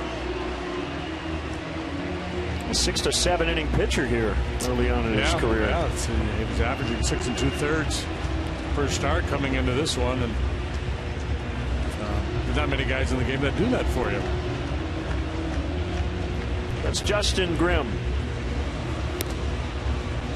For the 67th time. 373 the earned run average. Talked a lot about the big arms in the Cubs bullpen. It's been an ongoing story all year. And Grimm's turnaround has been a big part of it too. Early on really struggled with his command. For the most part here in the last 6 weeks or so has been quite good.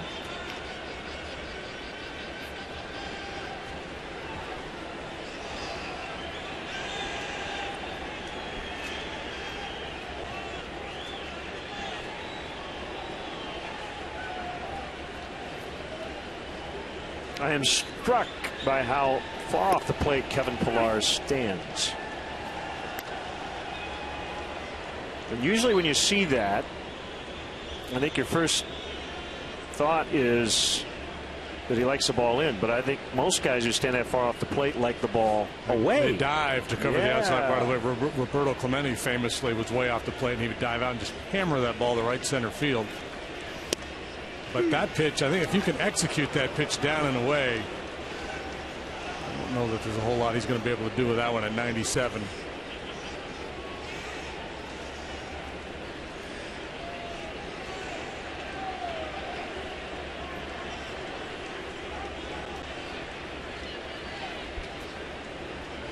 Already 4-0, and Grimm doesn't want these two guys in scoring position to get in. 1-2. Letting that baby eat. Back to back at 97. He hadn't been out there in a while. In 5 days since he pitched.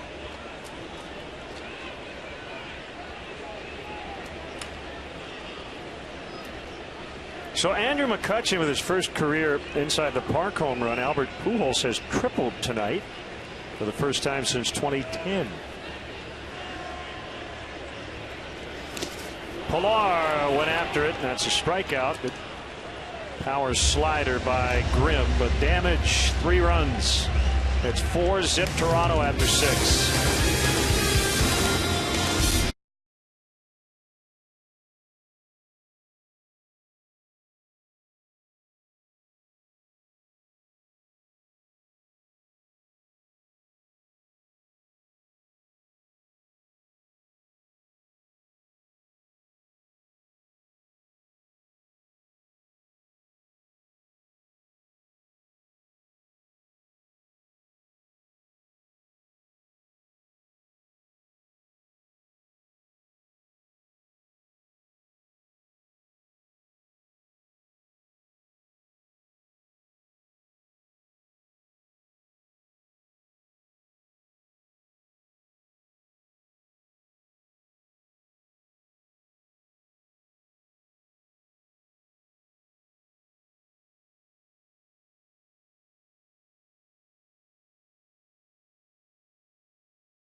Please note the game time has been moved up to 12:05. The first 10,000 will receive a Cubs tumbler presented by Pepsi and Brookfield Zoo. For tickets, visit Cubs.com.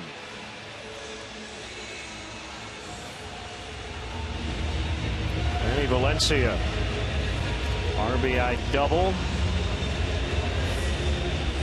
Sent Kyle Hendricks to the showers. Hendricks 4 runs, 3 earned on the night. Blue Jays got warmed up late in the ball game last night. 3-run 7th and a 5-run 8th to take control of a ball game that the Cubs were leading. This time they put a 3 spot up in the 6th to extend their lead, and if you're looking for a silver lining, perhaps that long wait in the dugout will impact Hutchison a little bit. I doubt it. He's been awfully good tonight.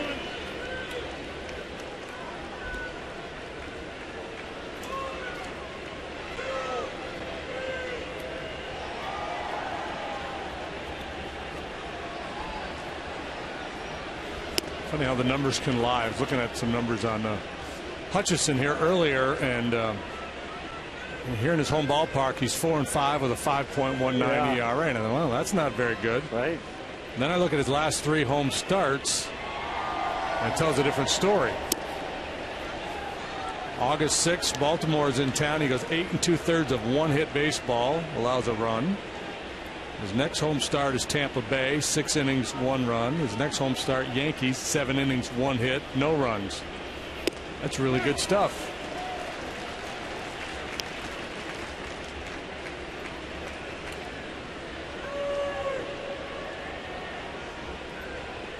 Now, Buenas had the best at bats tonight for the Cubs. Doubling a line out. Good swing there on 3-1.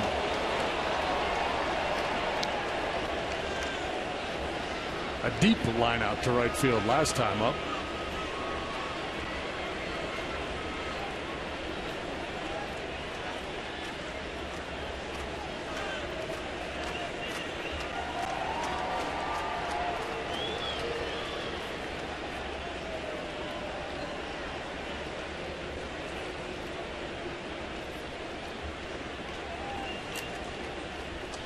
Three and 2. Well, he got a pretty good pitch to hammer, and he got under it. And Bautista makes the catch. And Hutchison in that sweet spot now for a pitcher where he's got a comfortable enough lead where if he falls behind, he can go ahead and be willing to challenge throwing out over the heart of the plate. And that's exactly what he does here on 3-2, and he gets away with it. Down maybe a little bit. A little sinking action.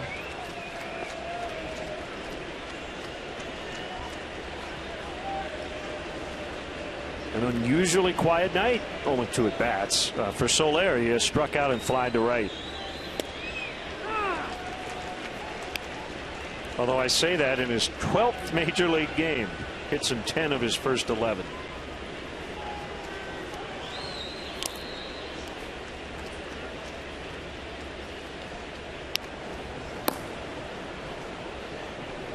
Brett Cecil, left-hander.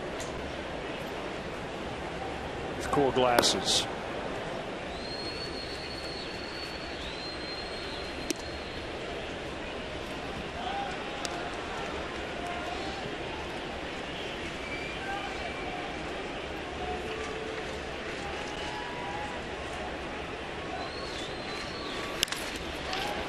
High fly to deep right, and that baby's gonna go. Not very quiet anymore. Soler with a home run.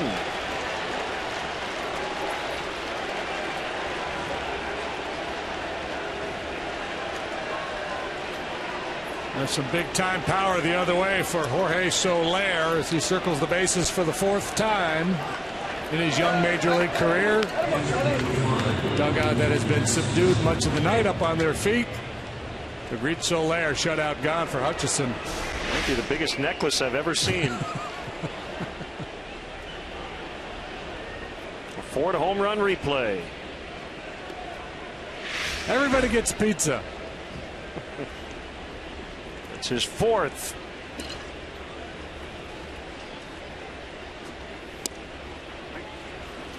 Breaking ball over on Castillo.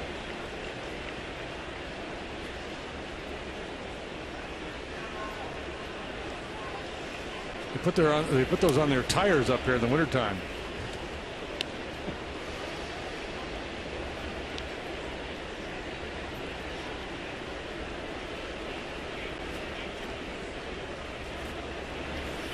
Although, does Toronto get more snow than Chicago?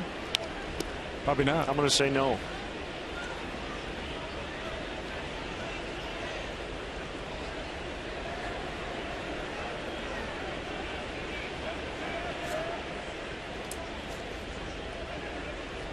Well, I said he's had a quiet night, and this is how he responds. I like it.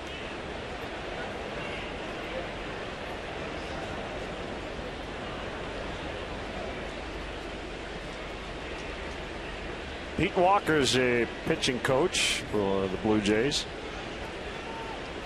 And either he had a real garlicky dinner, or he doesn't want anybody to know what he's saying. Secret, yeah. He's worried about people reading lips out there. I'm not sure who started that trend of talking into the glove. Well, wasn't it the '89 playoffs? Maddox and Will Clark could read his lips. I don't know. That's how the story goes. As Castillo on the carpet sends that one out into deep right center, and he'll make the turn and head to second as Ghost dropped the ball. Castillo now chugging into third. A double and an error.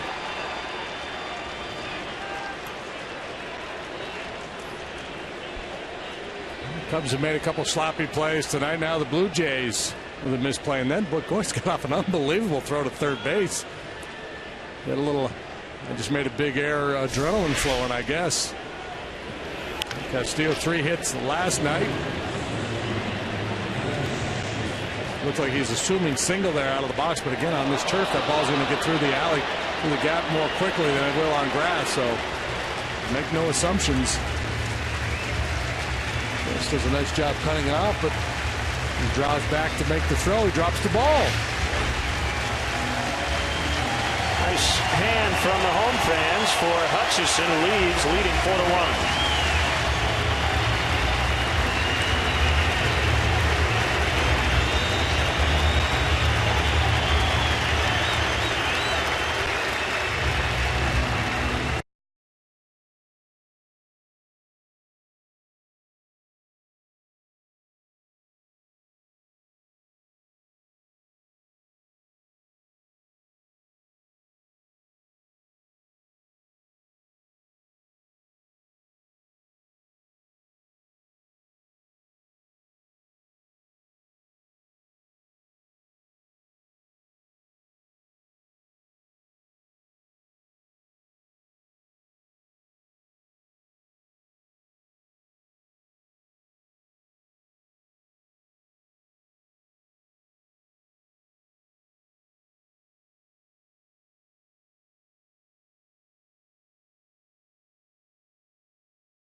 Ovation when he left. Gave up the home run to Soler, then the double to Castillo. But all in all, a very solid outing for him, as it's now in the hands of the Blue Jays bullpen. Yeah, and indeed, I do believe that the long half inning that his team had hitting, it did impact him, because he was just rolling along. Home run double, and now it's Brett Cecil's turn, the left-hander, veteran. Good stuff. Solid numbers, 68 strikeouts in 47 innings. The walk count a little higher than you would like. Tough to hit. League bats .227 against him. Those splits are reverse. Been tougher on right-handed hitters than left. Throws his curveball a lot. Junior Lake batting for Kalish. Runner at third. That's Castillo with one out. Very least, you got to get this guy in. Yeah, and so this is a tough call for Renteria here. Because of those numbers, you could argue, well, you might as well let the lefty Kalish hit. Junior, the problem with Junior in this situation, the fear, I should say, is because of the strikeouts. Man on third, you're looking for contact, and maybe you can get it done.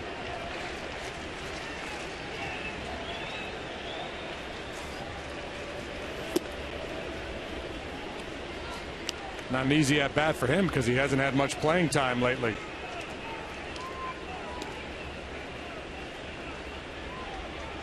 Cecil began his big league career as a starter, but has worked in relief exclusively the last 2 years. He was an all-star in 2013.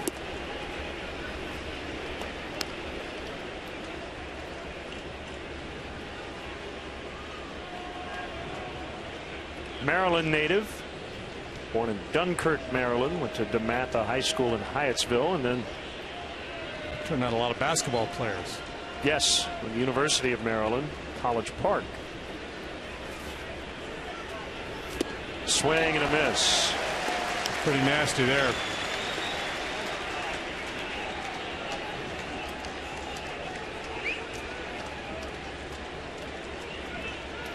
You used Valleca here. Then you got used Lake or Caesar in the outfield, so you're losing 2 for 1 probably. These are all the things a manager has to consider.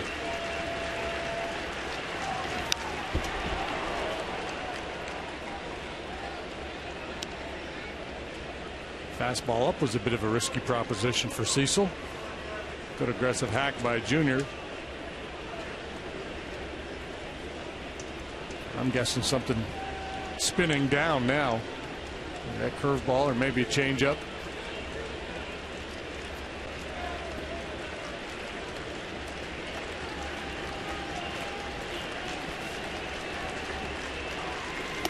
Good take.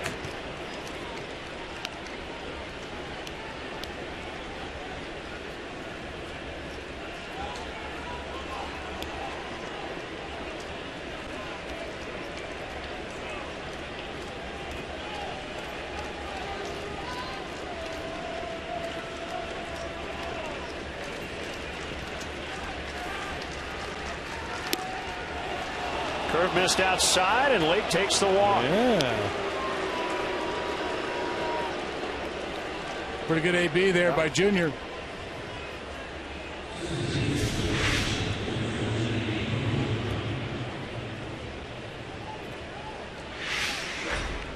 Ball just missed the outside corner.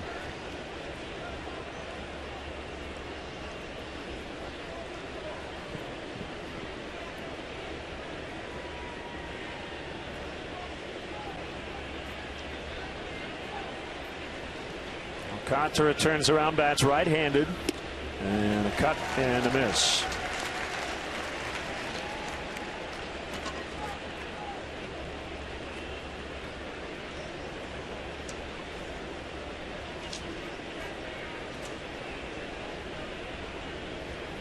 All of a sudden, the game-tying run is at the plate here in the 7th. Foul tipped, 0-2.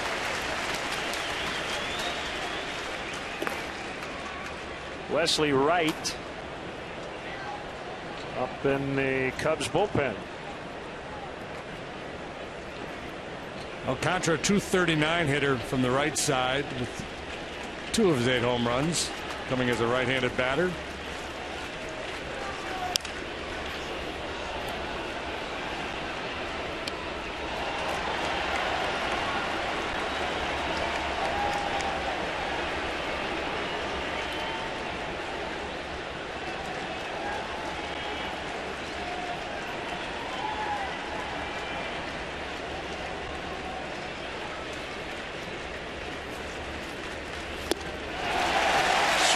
Strike 3 and a big second out for Cecil.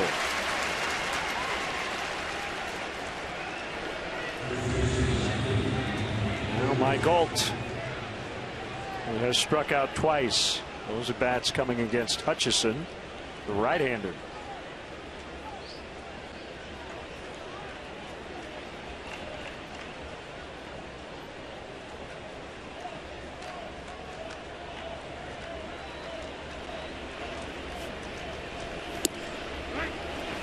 In there for strike 1. Soler homered to the opposite field with 1 out. Then Castillo doubled, moved to third on an error on that same play. Lake, the pinch hitter, walked. Alcantara struck out.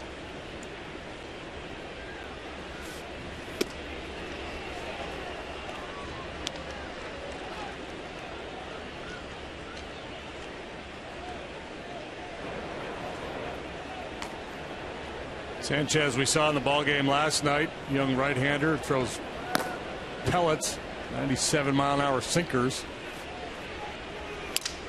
Broken bat, pop fly, shallow left.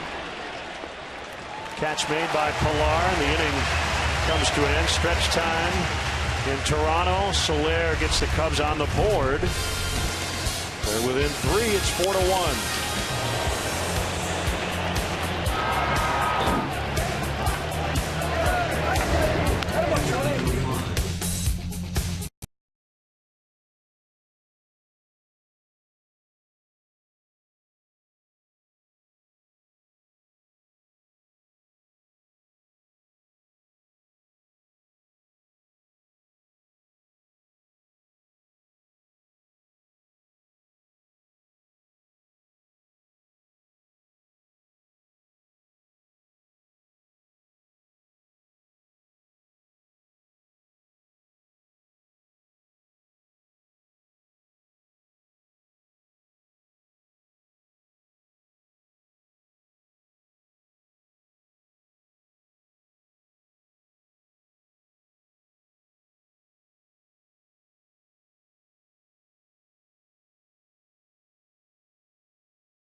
On Sunday, September 21st, the Cubs play the Dodgers.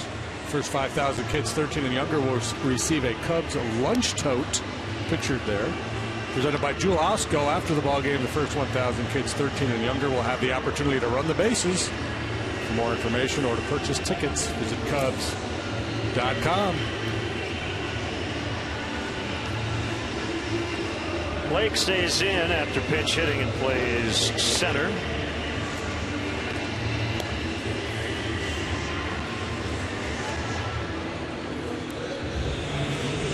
Grimm struck out Pilar. First batter he faced to end the 6th.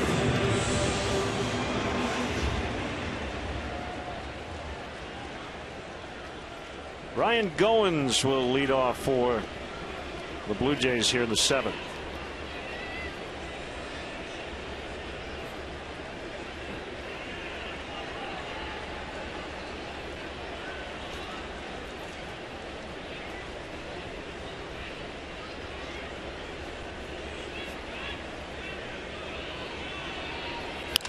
Ground ball deflected by Grimm. Baez behind second. Out at first. Alt stayed on the bag. John Gibbons was heading out, and Tim Lincoln, the first base coach, thought otherwise, so Gibbons is going to come out while they review it. Looks like Baez is okay. Gibbons arguing that he's off the base. He wants to check it.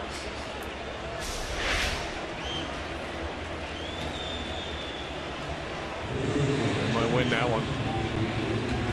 That'll be conclusive. And he looks safe. Is there enough evidence?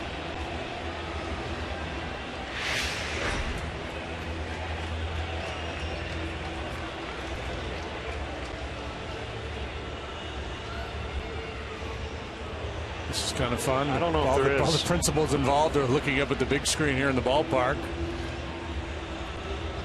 They just showed one replay on the big board, and I think he's out. I thought he was safe based on our first look at it. This could be a new parlor game, safe or out.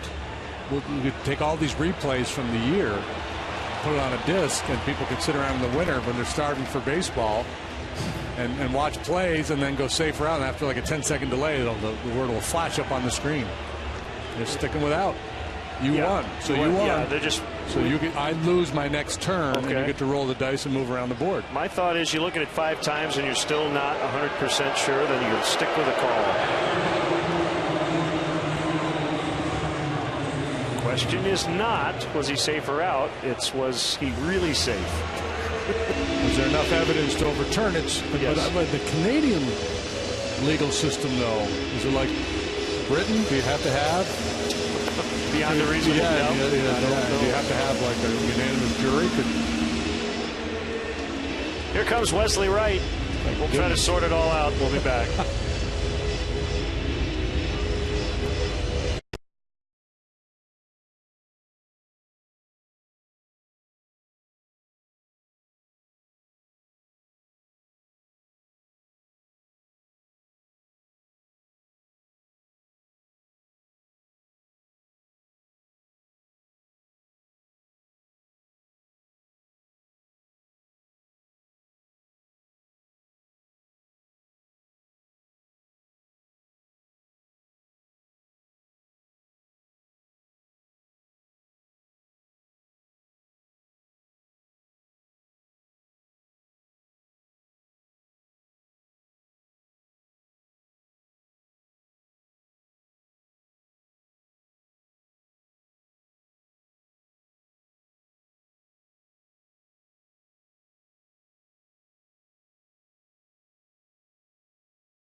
He's having a nice year.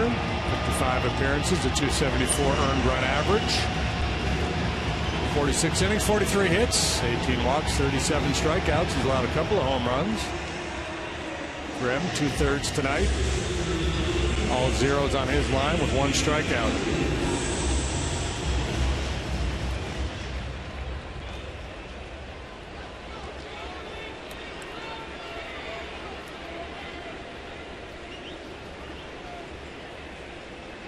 Lefty versus lefty. Right and goes.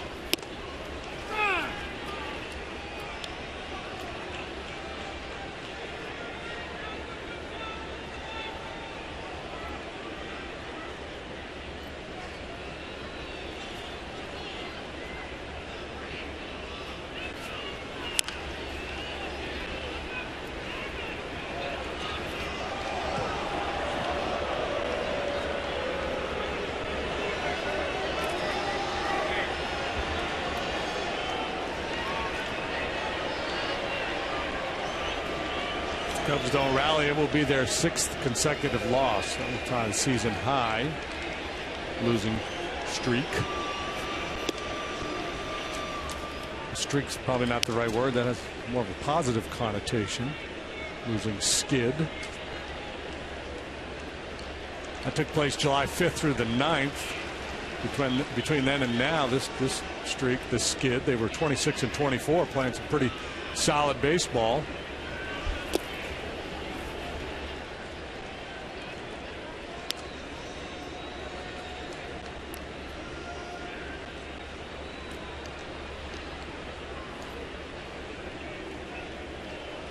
Shorten up in the outfield for Ghosh. Don't expect it to hit it over their heads. Certainly not in center and left.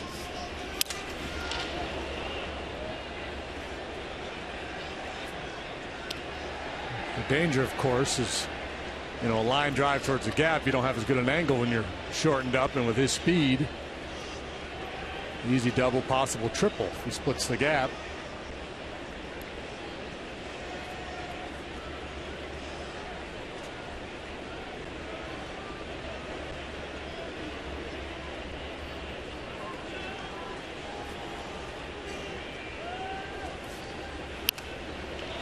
Fought off foul.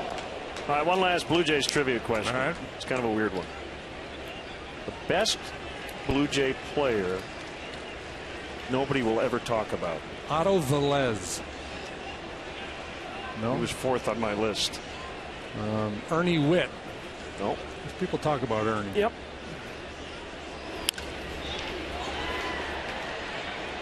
That guy right there, the ball boy. Almost made a great catch. The guy I'm thinking of, if you look at their offensive leaderboards, career and whatnot. Rance Mullinax. No. He's on a lot of those leaderboards, and you go, oh, yeah. Is he the guy that his name come up earlier this year? Yes. Yes, he did. And you forgot already. I forgot it already. Goes with a base hit in the center. Shannon Stewart. Shannon Stewart played 10 years, 907 games in Toronto. He had 298 with an OPS of 805. Yeah. What did his career span? What was the year? 14 years, 1995 to 2008. Toronto, Minnesota, and Oakland. That's funny. He was a career 297 hitter. Good player. Well, I was so, become league centric. I was a National League, paid attention to the National League. He was never an all-star. And these guys weren't doing a lot of winning, so they weren't, a lot of exposure. Reyes hits one foul out of play. I was thinking about Bautista last night. If he's been doing what he's doing, playing in New York or Chicago.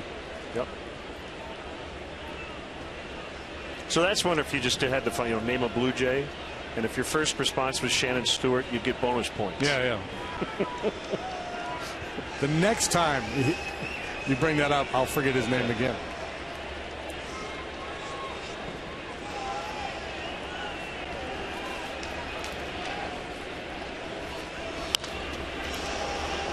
In 2003, Shannon Stewart finished fourth in the American League MVP balloting at 307. A-Rod, Carlos Delgado, Jorge Posada, and Shannon Stewart finished ahead of David Ortiz, Manny, Nomar.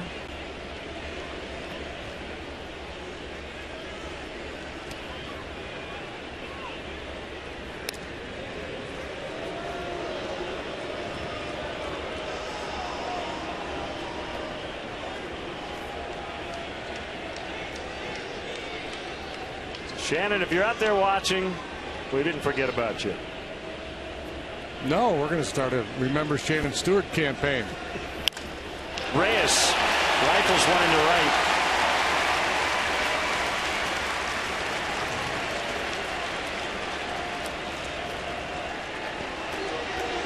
Back-to-back hits. And back-to-back hits for Reyes. Singled last inning. And flare into shallow center. Switch hitter. He's always been pretty good from both sides. Better from the left, but handles it pretty well from the right-hand side as well. He's going to do it for Wesley. Kyuji Fujikawa against Jose Bautista when we return to Toronto.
Temple Pirates will hit the air at 6 o'clock Central Time right here on Comcast Sportsnet.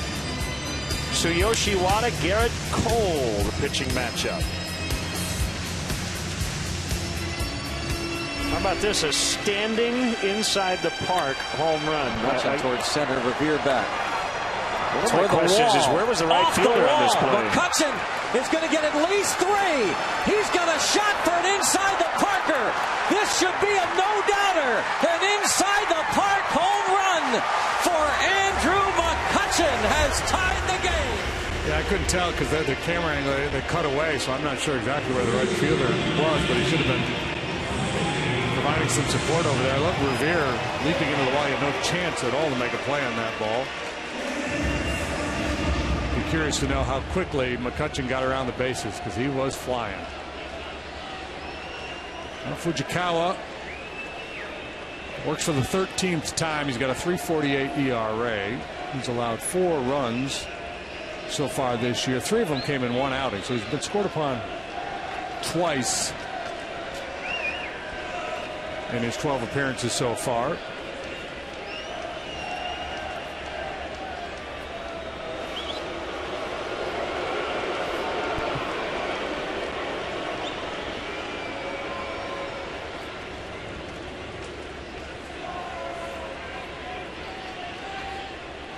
Worked all 3 games in the Pirates series back at Wrigley.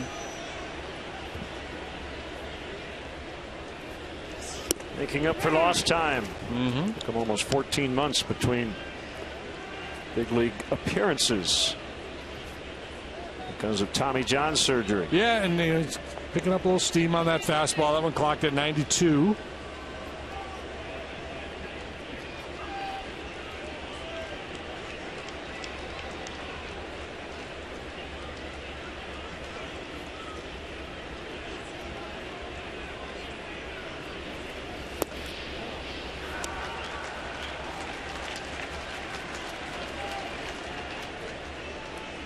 Fujikawa signed a 2-year deal with a team option for next year.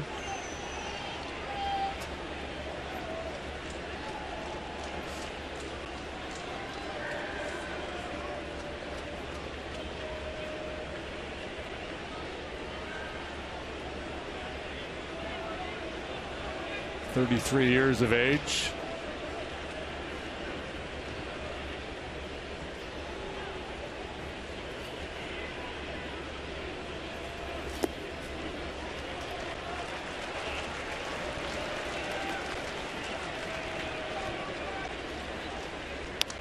Option, according to Baseball Reference, for 5.5. I can't imagine that would get exercised. $500,000 buyout.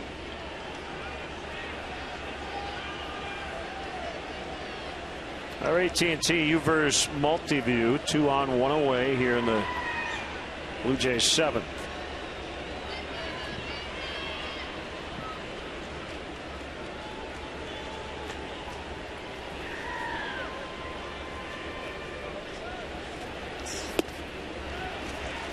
Three and 1.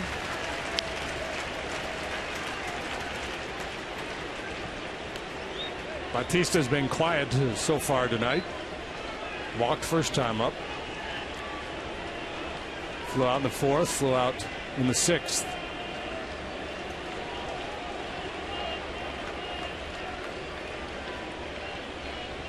Better make a pitch here.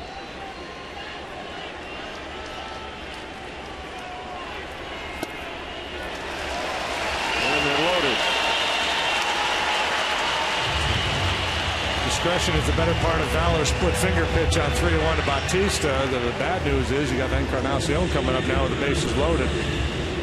Kind of jumping from the fire to the frying pan.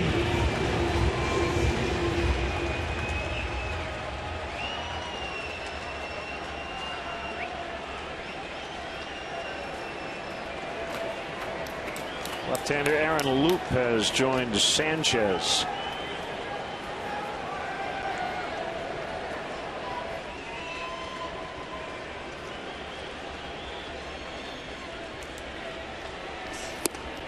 Good fastball. 94. Yeah. Some life.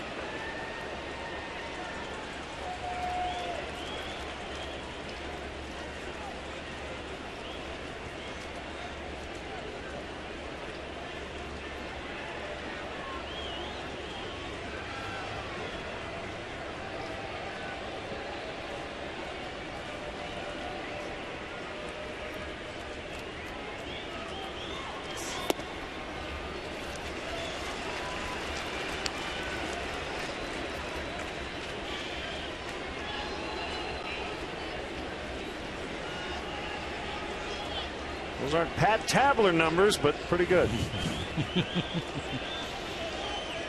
Pat Tabler, boy, he was the man with the bases loaded.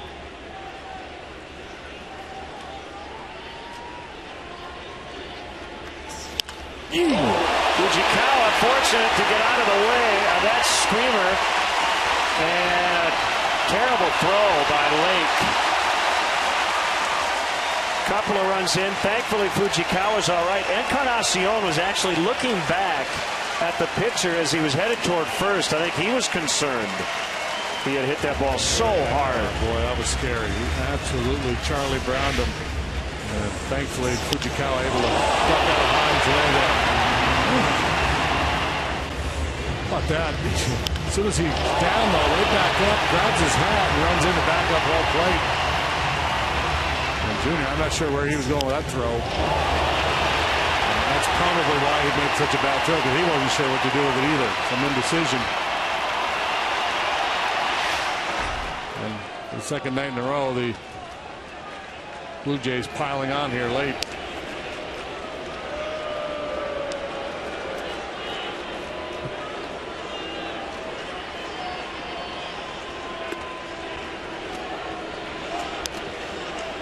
Three errors on the Cubs tonight.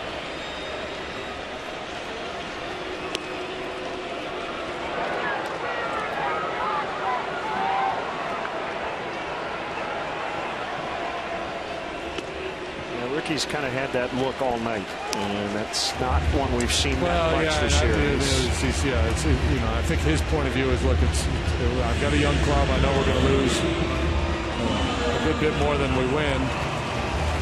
I think he's growing frustrated with the approach he sees at times, some of the mental mistakes. There's Pat Tabler. He was telling us a great story. He actually finished his career 43 for 88 with the bases loaded. And he said his last at bat with the bases loaded, he had a screamer at Edgar Martinez in Seattle. The ball ended up in the corner and all 3 runs scored. They called it an error on Edgar. Well, Randy Johnson was pitching that day, and Pat said, I never called upstairs, but I thought it was a hit. I would have ended 44 for 88. Navarro, base hit. 2 more are going to score. It's 8-1.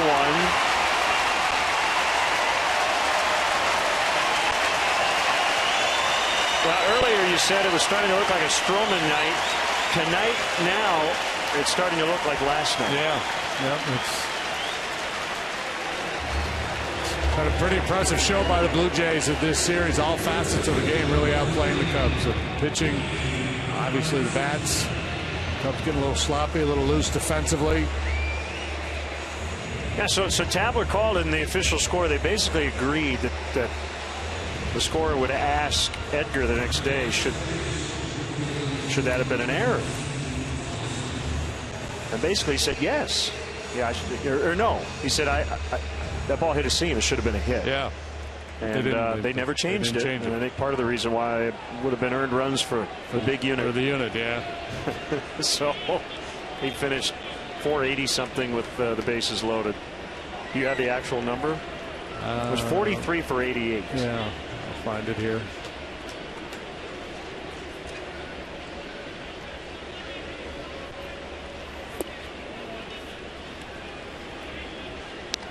The other interesting or weird thing about this series is Valencia starts at third. Adam Lynn gets on base late. Steve Tollefson comes in to pinch run for him, and Valencia goes over to first. That's happened all 3 nights. The formula is working for John Gibbons.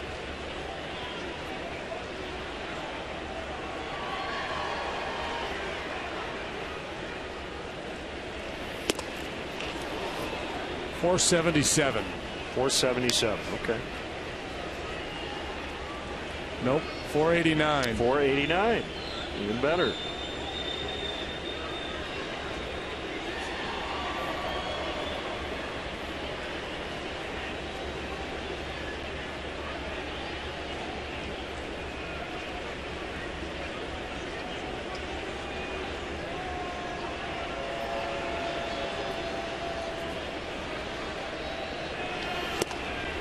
According to Baseball Reference, Pat Tabler had 109 plate appearances with the bases loaded in his career. He had 43 hits, 11 walks, hit by a pitch once, had 9 sac flies, reached down in errors twice, including the one I just mentioned. So there was almost a 61% chance that at least one run scored when he batted with the bases loaded.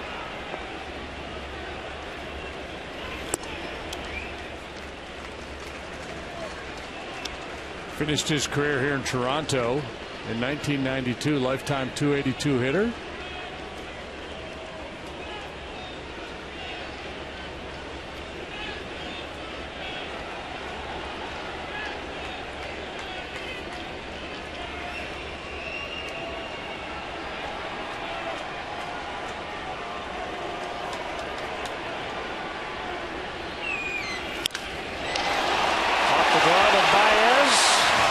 To left, 9-1.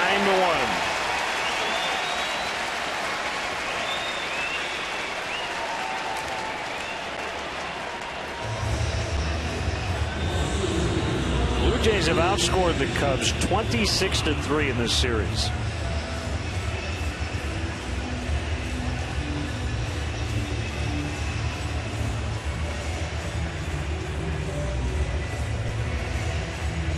Maybe we'll get another look at Arodys Vizcaino.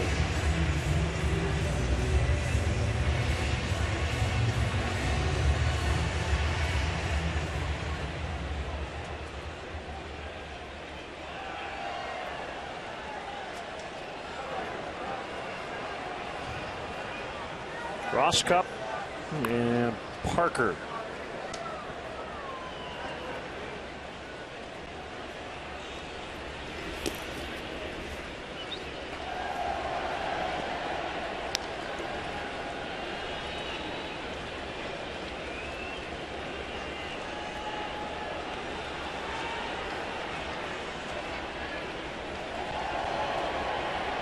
Blue Jays basically need to go on kind of the run the Rockies made. What was it, 07 to end the season?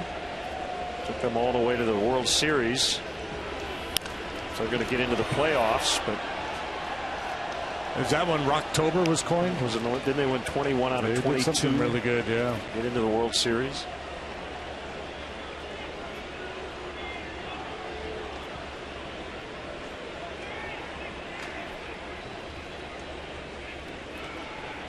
A's hanging on for dear life. They've been in a free fall lately. See, the Blue Jays are kind of better off if they just kind of stay in tandem with the Mariners.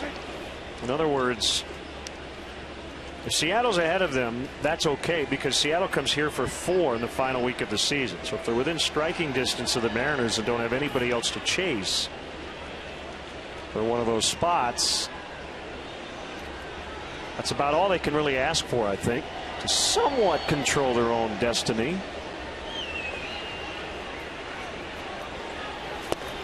Pilar swings and misses. First out recorded by Fujikawa, 2 down in the inning.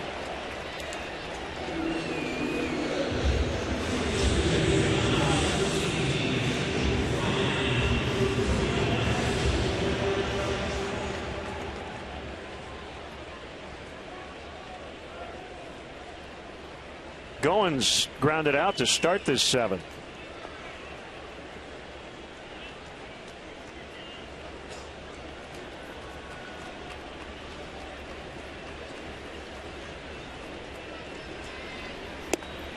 And tonight, like last night, the Blue Jays doing it, just stringing hits together. This is a team that hits a ton of home runs, but that has not been the story of these 2 ball games.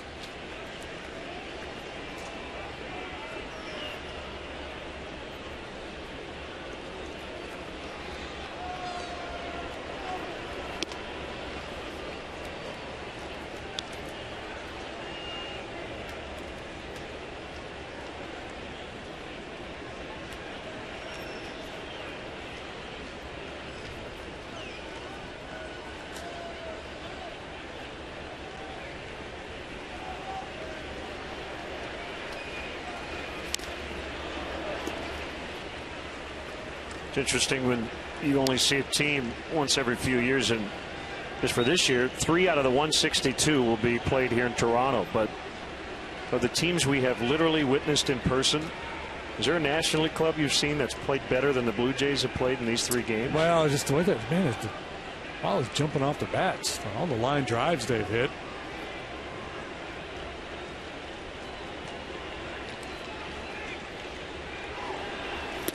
Swing and a miss on a splitter to finally end the inning.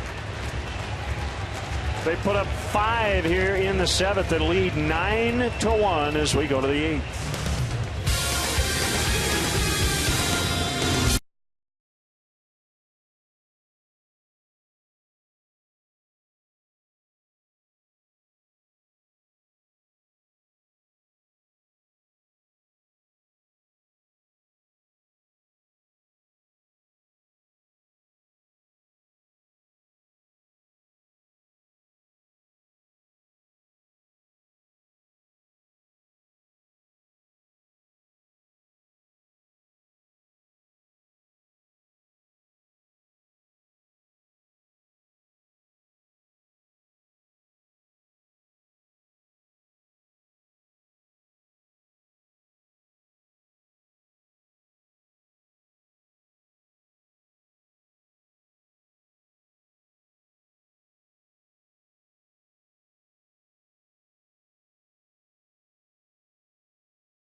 It is brought to you by AT&T.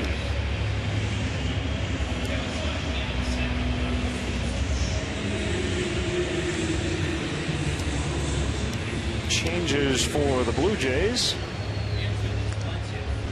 The whole infield's swapped out. We'll start on the mound. Aaron Loup, left-hander. Yeah, they like this kid. He's done a nice job. 3.11 ERA.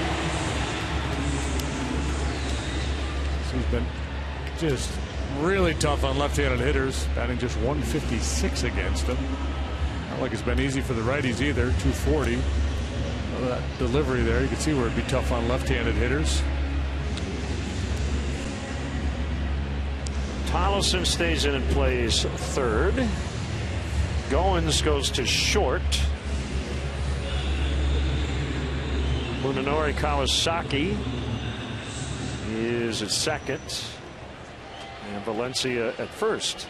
So Kawasaki goes into Reyes' spot.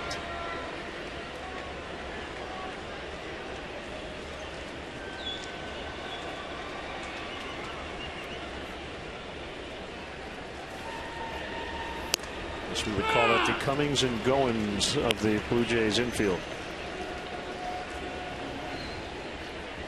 That's Caesar batting in the DH spot for Watkins.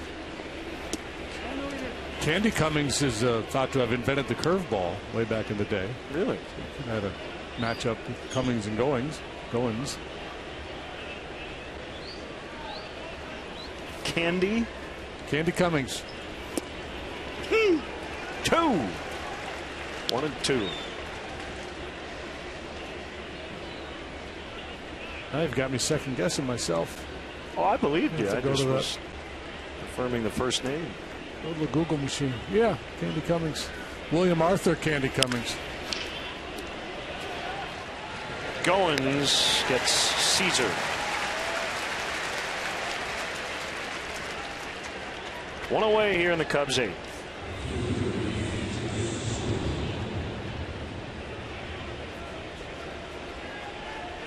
Way back in the day, turn of the century kind of stuff. What, 1998?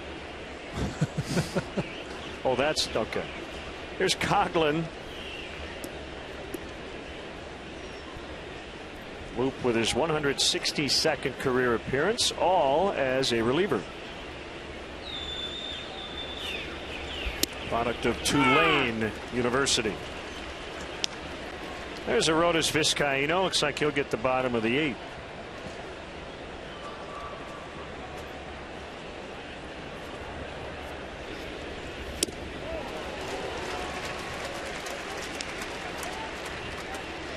According to the story, young Arthur Cummings and his buddies were throwing clamshells at the beach in Brooklyn and making them curve, and he got the idea, I wonder if I could do that with a baseball. I like it.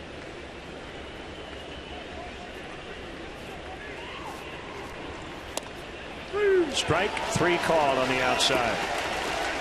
Well, he looks to a left-handed hitter like Lupus throwing that ball out of the first base dugout.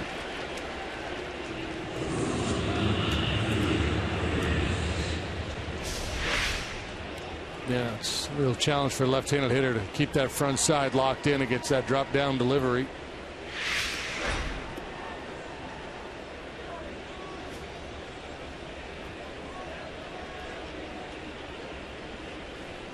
Well, he puts the glove right up to his face in the set position. I would say he puts his face in his glove.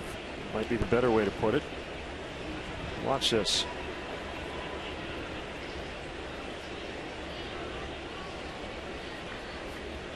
Loves the smell. Smell the glove. Great tap album. Hello, Janine. Smell the Glove is here.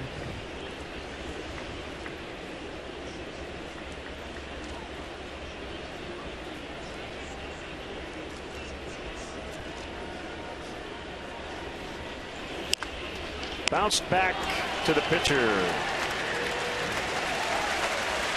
And the inning is over. 1-2-3. So the Cubs bats 9-1.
Montreal. Well, if this spring, okay.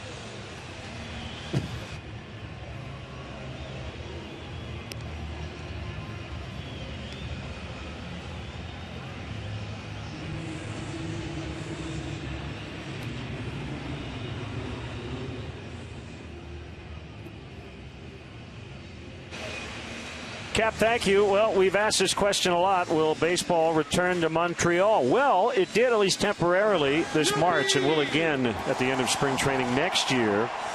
Sellout crowds at Olympic Stadium. Blue Jays and the Mets. And they honored the members of the 1994 Expos, one of the best teams of all time that never got to accomplish anything because of the work stoppage. 74-40 when the season ended in August. Yeah, boy, they had so much talent on that ball club, and a lot of speculation as to what the future of baseball in Montreal would have looked like. Had that season not stopped and the Expos had gone on to win. There's Cliff plans to Floyd, build a new ballpark downtown. Will Cordero, Moises Alou, Marquise Grissom, Larry Walker, Rondell White was a part-time player on that team. Ken Hill, 16 wins. Pedro Martinez, Jeff Facero, Butch Henry. They had ERAs in the 2s. There's a website, the MontrealBaseballProject.com, a group that's pushing hard to bring baseball back to Montreal. Former Expo Warren Cromartie, very active with that group. You know Crow at all? Do not. I got to know him in Florida. Good guy. He did a radio talk show down there. And, yeah. Well, I hope they make it happen. Strike called on goes. Their homepage says, with a metropolitan area, a population of nearly 4 million people, Montreal is currently the largest North American city without a baseball franchise. Second appearance for Vizcaíno as a Cub. 1 ball, 1 strike.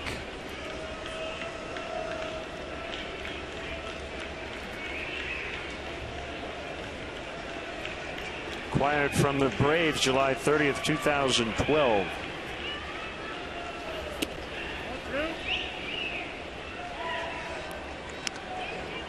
Brandon Morrow. Haven't seen him in this series, but we may. In the 9th tonight.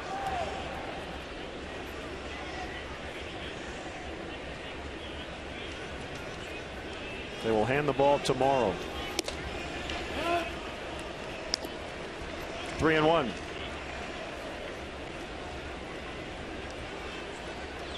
First big league appearance on Saturday since September 27th, 2011, when he was with Atlanta. Long road back from a couple of surgeries. Tommy John surgery in March of 2012. Had the elbow scoped again in May of 2013.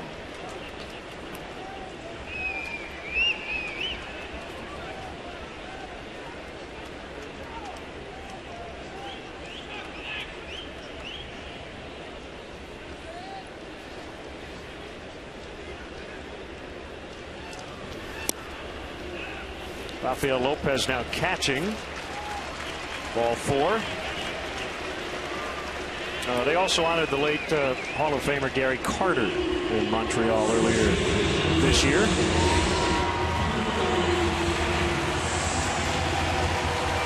We're talking about the '94 team. You go back to Carter, Dawson days. Steve Rogers. Yeah, the late 70s, early 80s Expos were really good, and they drew. They were drawing 2 million plus when that was a big number. Larry Parrish, Tim Wallach, Tim Raines, of course. Yep. Should be in the Hall of Fame. Soler gets Kawasaki.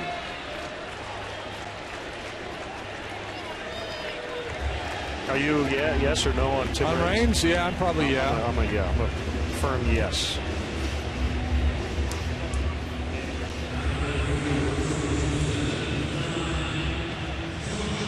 Outside of Ricky Henderson, I think he's the second best leadoff hitter.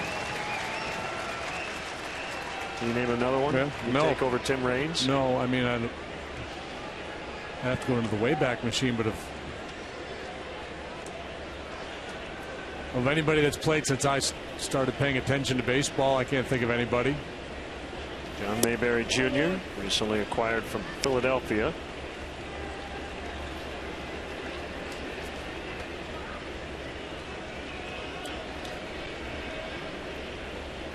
.808 stolen bases for Tim Raines.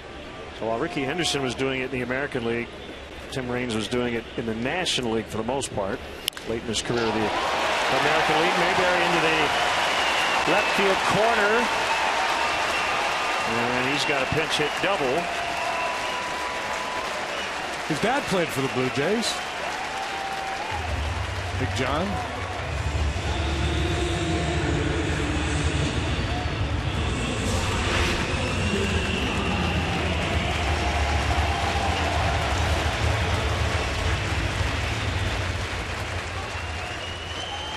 Uncle. He said it was his dad. Yeah. Oh. Okay. Dalton Pompey for Encarnacion. Let's see, Raines, lifetime .294 hitter, .385 on base, .425 slugging.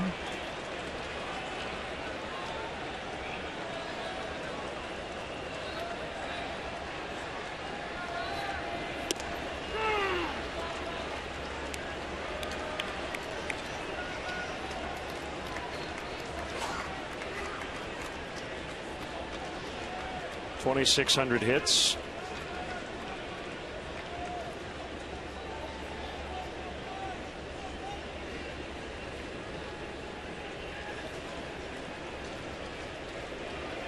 .1,330 walks, 966 strikeouts. I mean, he was the epitome of a top of the order hitter. Got on base a ton.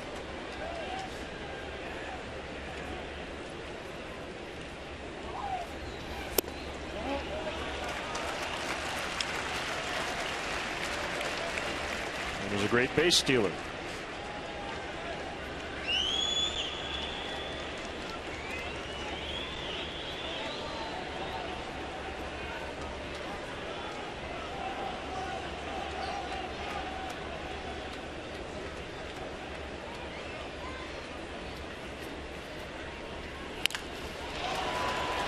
One will score as Alt takes it to the bag. And Pompey, who's from this area, gets a standing O as he just picked up his first career RBI in his first plate appearance. Good for him. It's not his big league debut. He's pitch run. But that was his first at bat.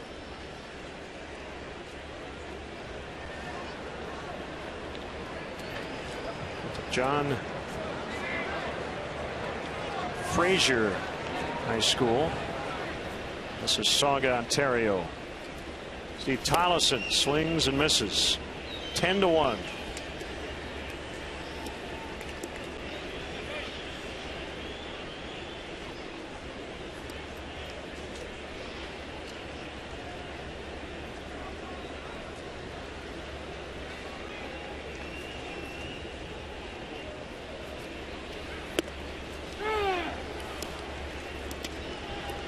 Check that, John Fraser's secondary school.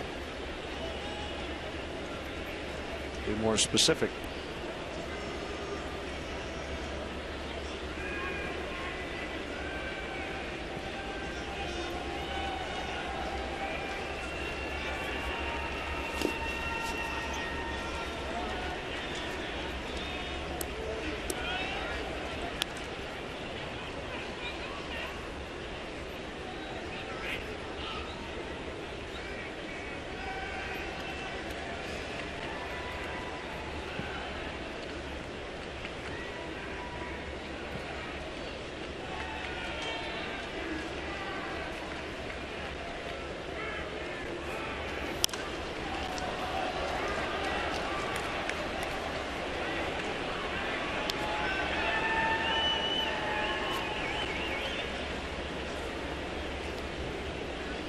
This was a 1-0 game into the bottom of the sixth.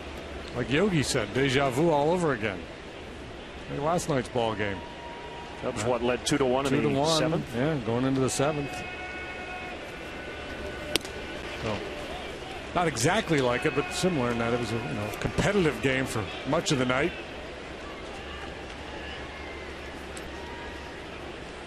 And some Twitter love for Kenny Lofton, who I also think was shortchanged. He fell off the Hall of Fame ballot, didn't get 5% of the vote. I'm not saying he's in the Hall of Fame, but I'd give him strong consideration. Another terrific leadoff hitter.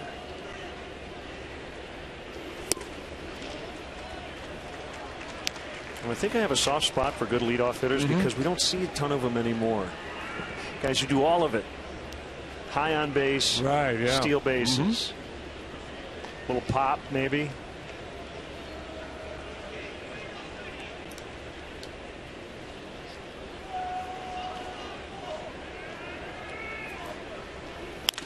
Ground ball up the middle. Backhanded play, Alcantara. Throw to first. Oh, can't handle it. 11-1. It's an RBI single for Tollison.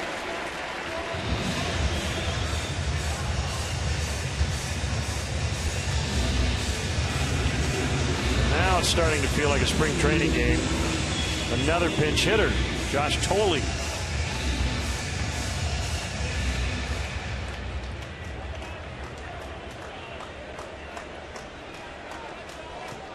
I assume he'll just stay in and catch as he hits for Navarro.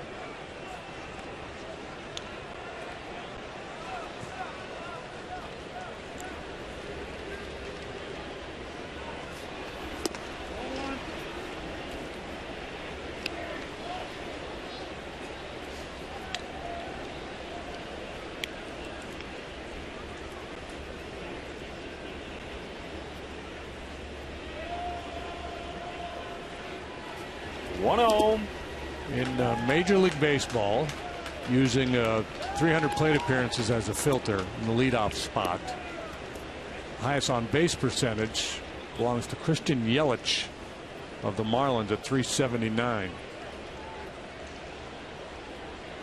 And he's stolen 19 bases, been caught 6 times. Altuve, the little guy over there with the Astros, hitting 331, 363 on base. And doesn't walk a lot, but piles up the hits. He's stolen 30 bags. Chu with the Rangers, who we saw with the Reds, always with a high on base because of all the walks he works. Not really a base stealer. You know, if they keep him in that role, Carlos Gomez, you know, one of those guys that could get on base at a pretty good clip and steal bases. But yeah, there just aren't any guys who just are like leadoff hitters for 12 years now. You know, that's how they project. That's what they do. Guys like Michael Bourne was a real speed guy, but he didn't have the on-base skills. This guy leads off for me every day. You don't even think about hitting him somewhere else. They don't have a lot of those guys. Swing and a miss to end the inning. We'll go to the ninth. 2 more for the Blue Jays, leading 11-1.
After the game, keep it here on CSN for Cubs Postgame Live, presented by Blue Cross Blue Shield. Get the recap on tonight's game and all the action from around the league. Don't miss Cubs Postgame Live tonight, right after the game on Comcast Sports Net.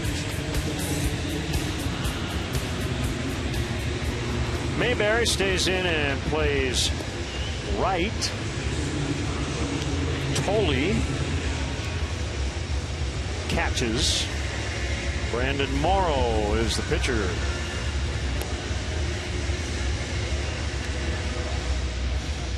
Hard thrower, starter turned reliever, coming back from injury. Now 4 months on the DL. Numbers, not right hand injury. Popping, but he wants to start down the road, and probably means elsewhere at this point. They've got an option, $10 million for next year. He's a free agent if that is not exercised. $10 million? Yep. If I give any reliever $10 million. Well, he wants to start. Yeah. Is he worth $10 million to you to start? Well, I hear 10-5. 10-5. No. Once. Okay.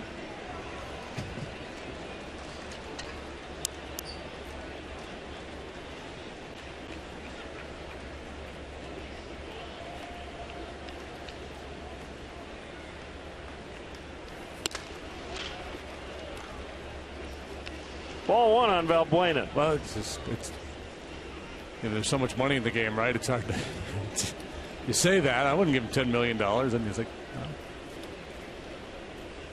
there's a lot of guys making $10 million. I think what teams are finding, they can build a bullpen with young, hard throwers and have a lot of success, and use your money elsewhere. Yep.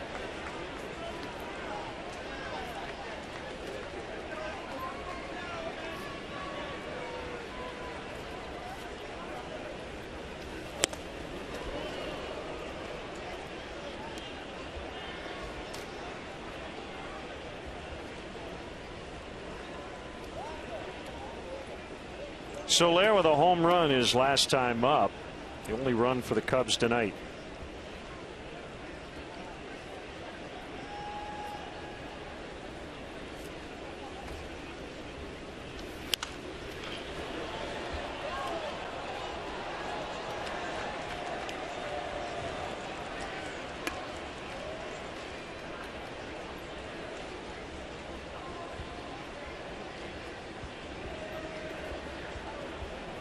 See what Dustin Pedroia has done for the year. Yeah. Gonna have hand surgery.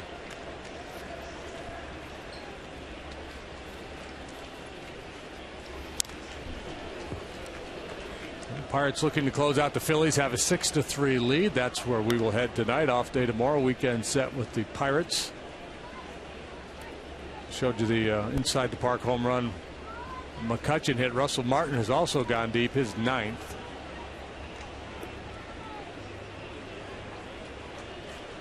Brewers lead the Fish 2-1. Top of the 7th in Milwaukee. Ozuna's just gone deep for the Marlins run.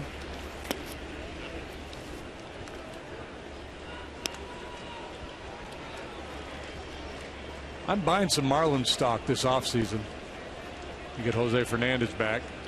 Kind of like the looks of that club going forward. Yeah, Mike Redmond will get strong consideration for manager of the year. They lost 100 games last year. Only one under 500. Another ball just thumped by Valbuena, and this one will find an opening. 2 for 4, but 3 times hit it right on the button. He's been the best hitter tonight on either side, really. When you think about the swings, the at-bats.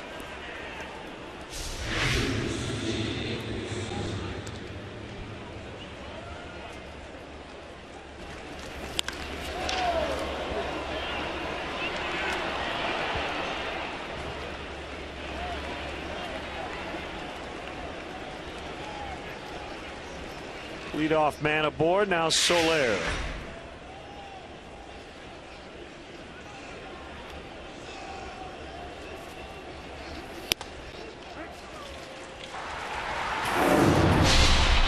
Xfinity high-speed action.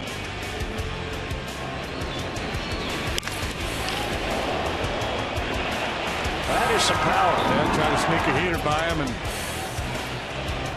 hammered it the other way.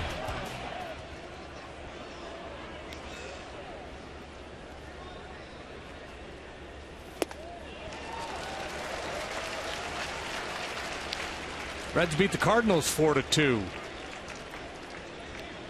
Alfredo Simon the winner at 14-10. Chapman saved number 32. Lyons lost it.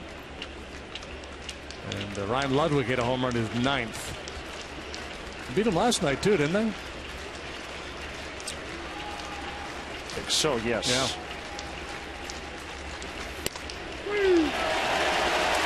Strike 3, 1 away.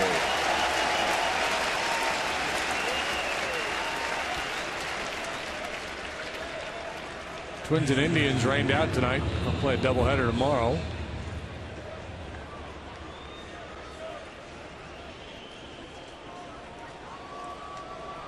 A's lead the White Sox 1-0. They're in the 6th. That's Jeff Samardzij's start.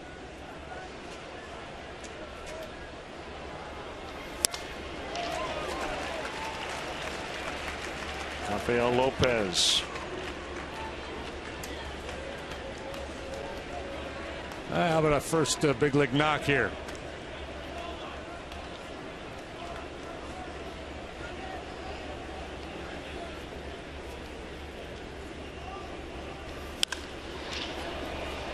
The trip over here was the rookie hazing ritual, and they had the rookies all dressed up in all manner of buffoonery, superhero costumes, and a couple of Batmen. We had some of those Luigi, Mario brother guys.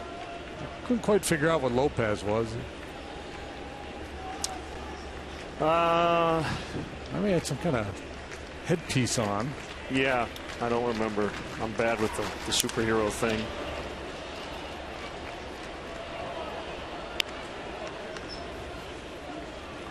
Somebody was Princess Leia. And I mean, they stayed in costume the whole flight, the whole trip. They kept all the gear on.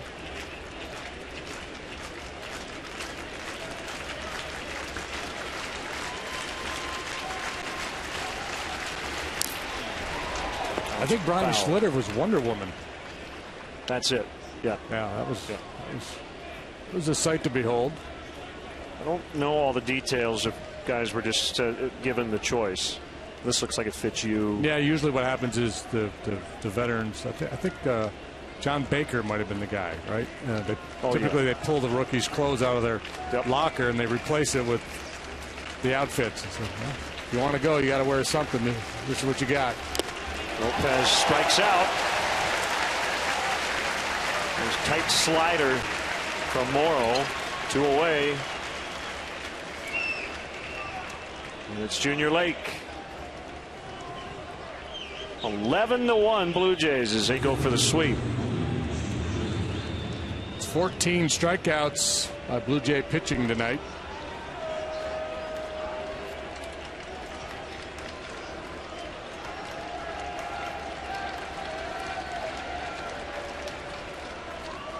This has just been an old-fashioned 3-day beatdown by the Blue Jays over the Cubs. They opened up a can.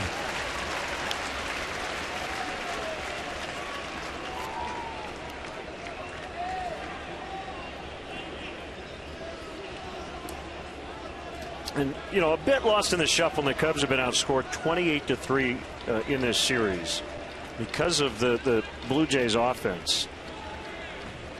Is the fact the Cubs played by far the sloppiest series of the season, defensively and otherwise. And as we mentioned at the top, the manager noticed last night and unfortunately did not get better tonight.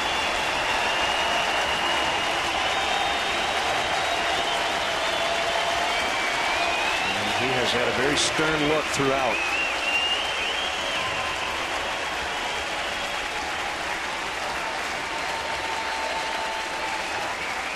Two strikes on Lake. Here's a pitch. 1-2. That one went up on the board at 98 miles an hour.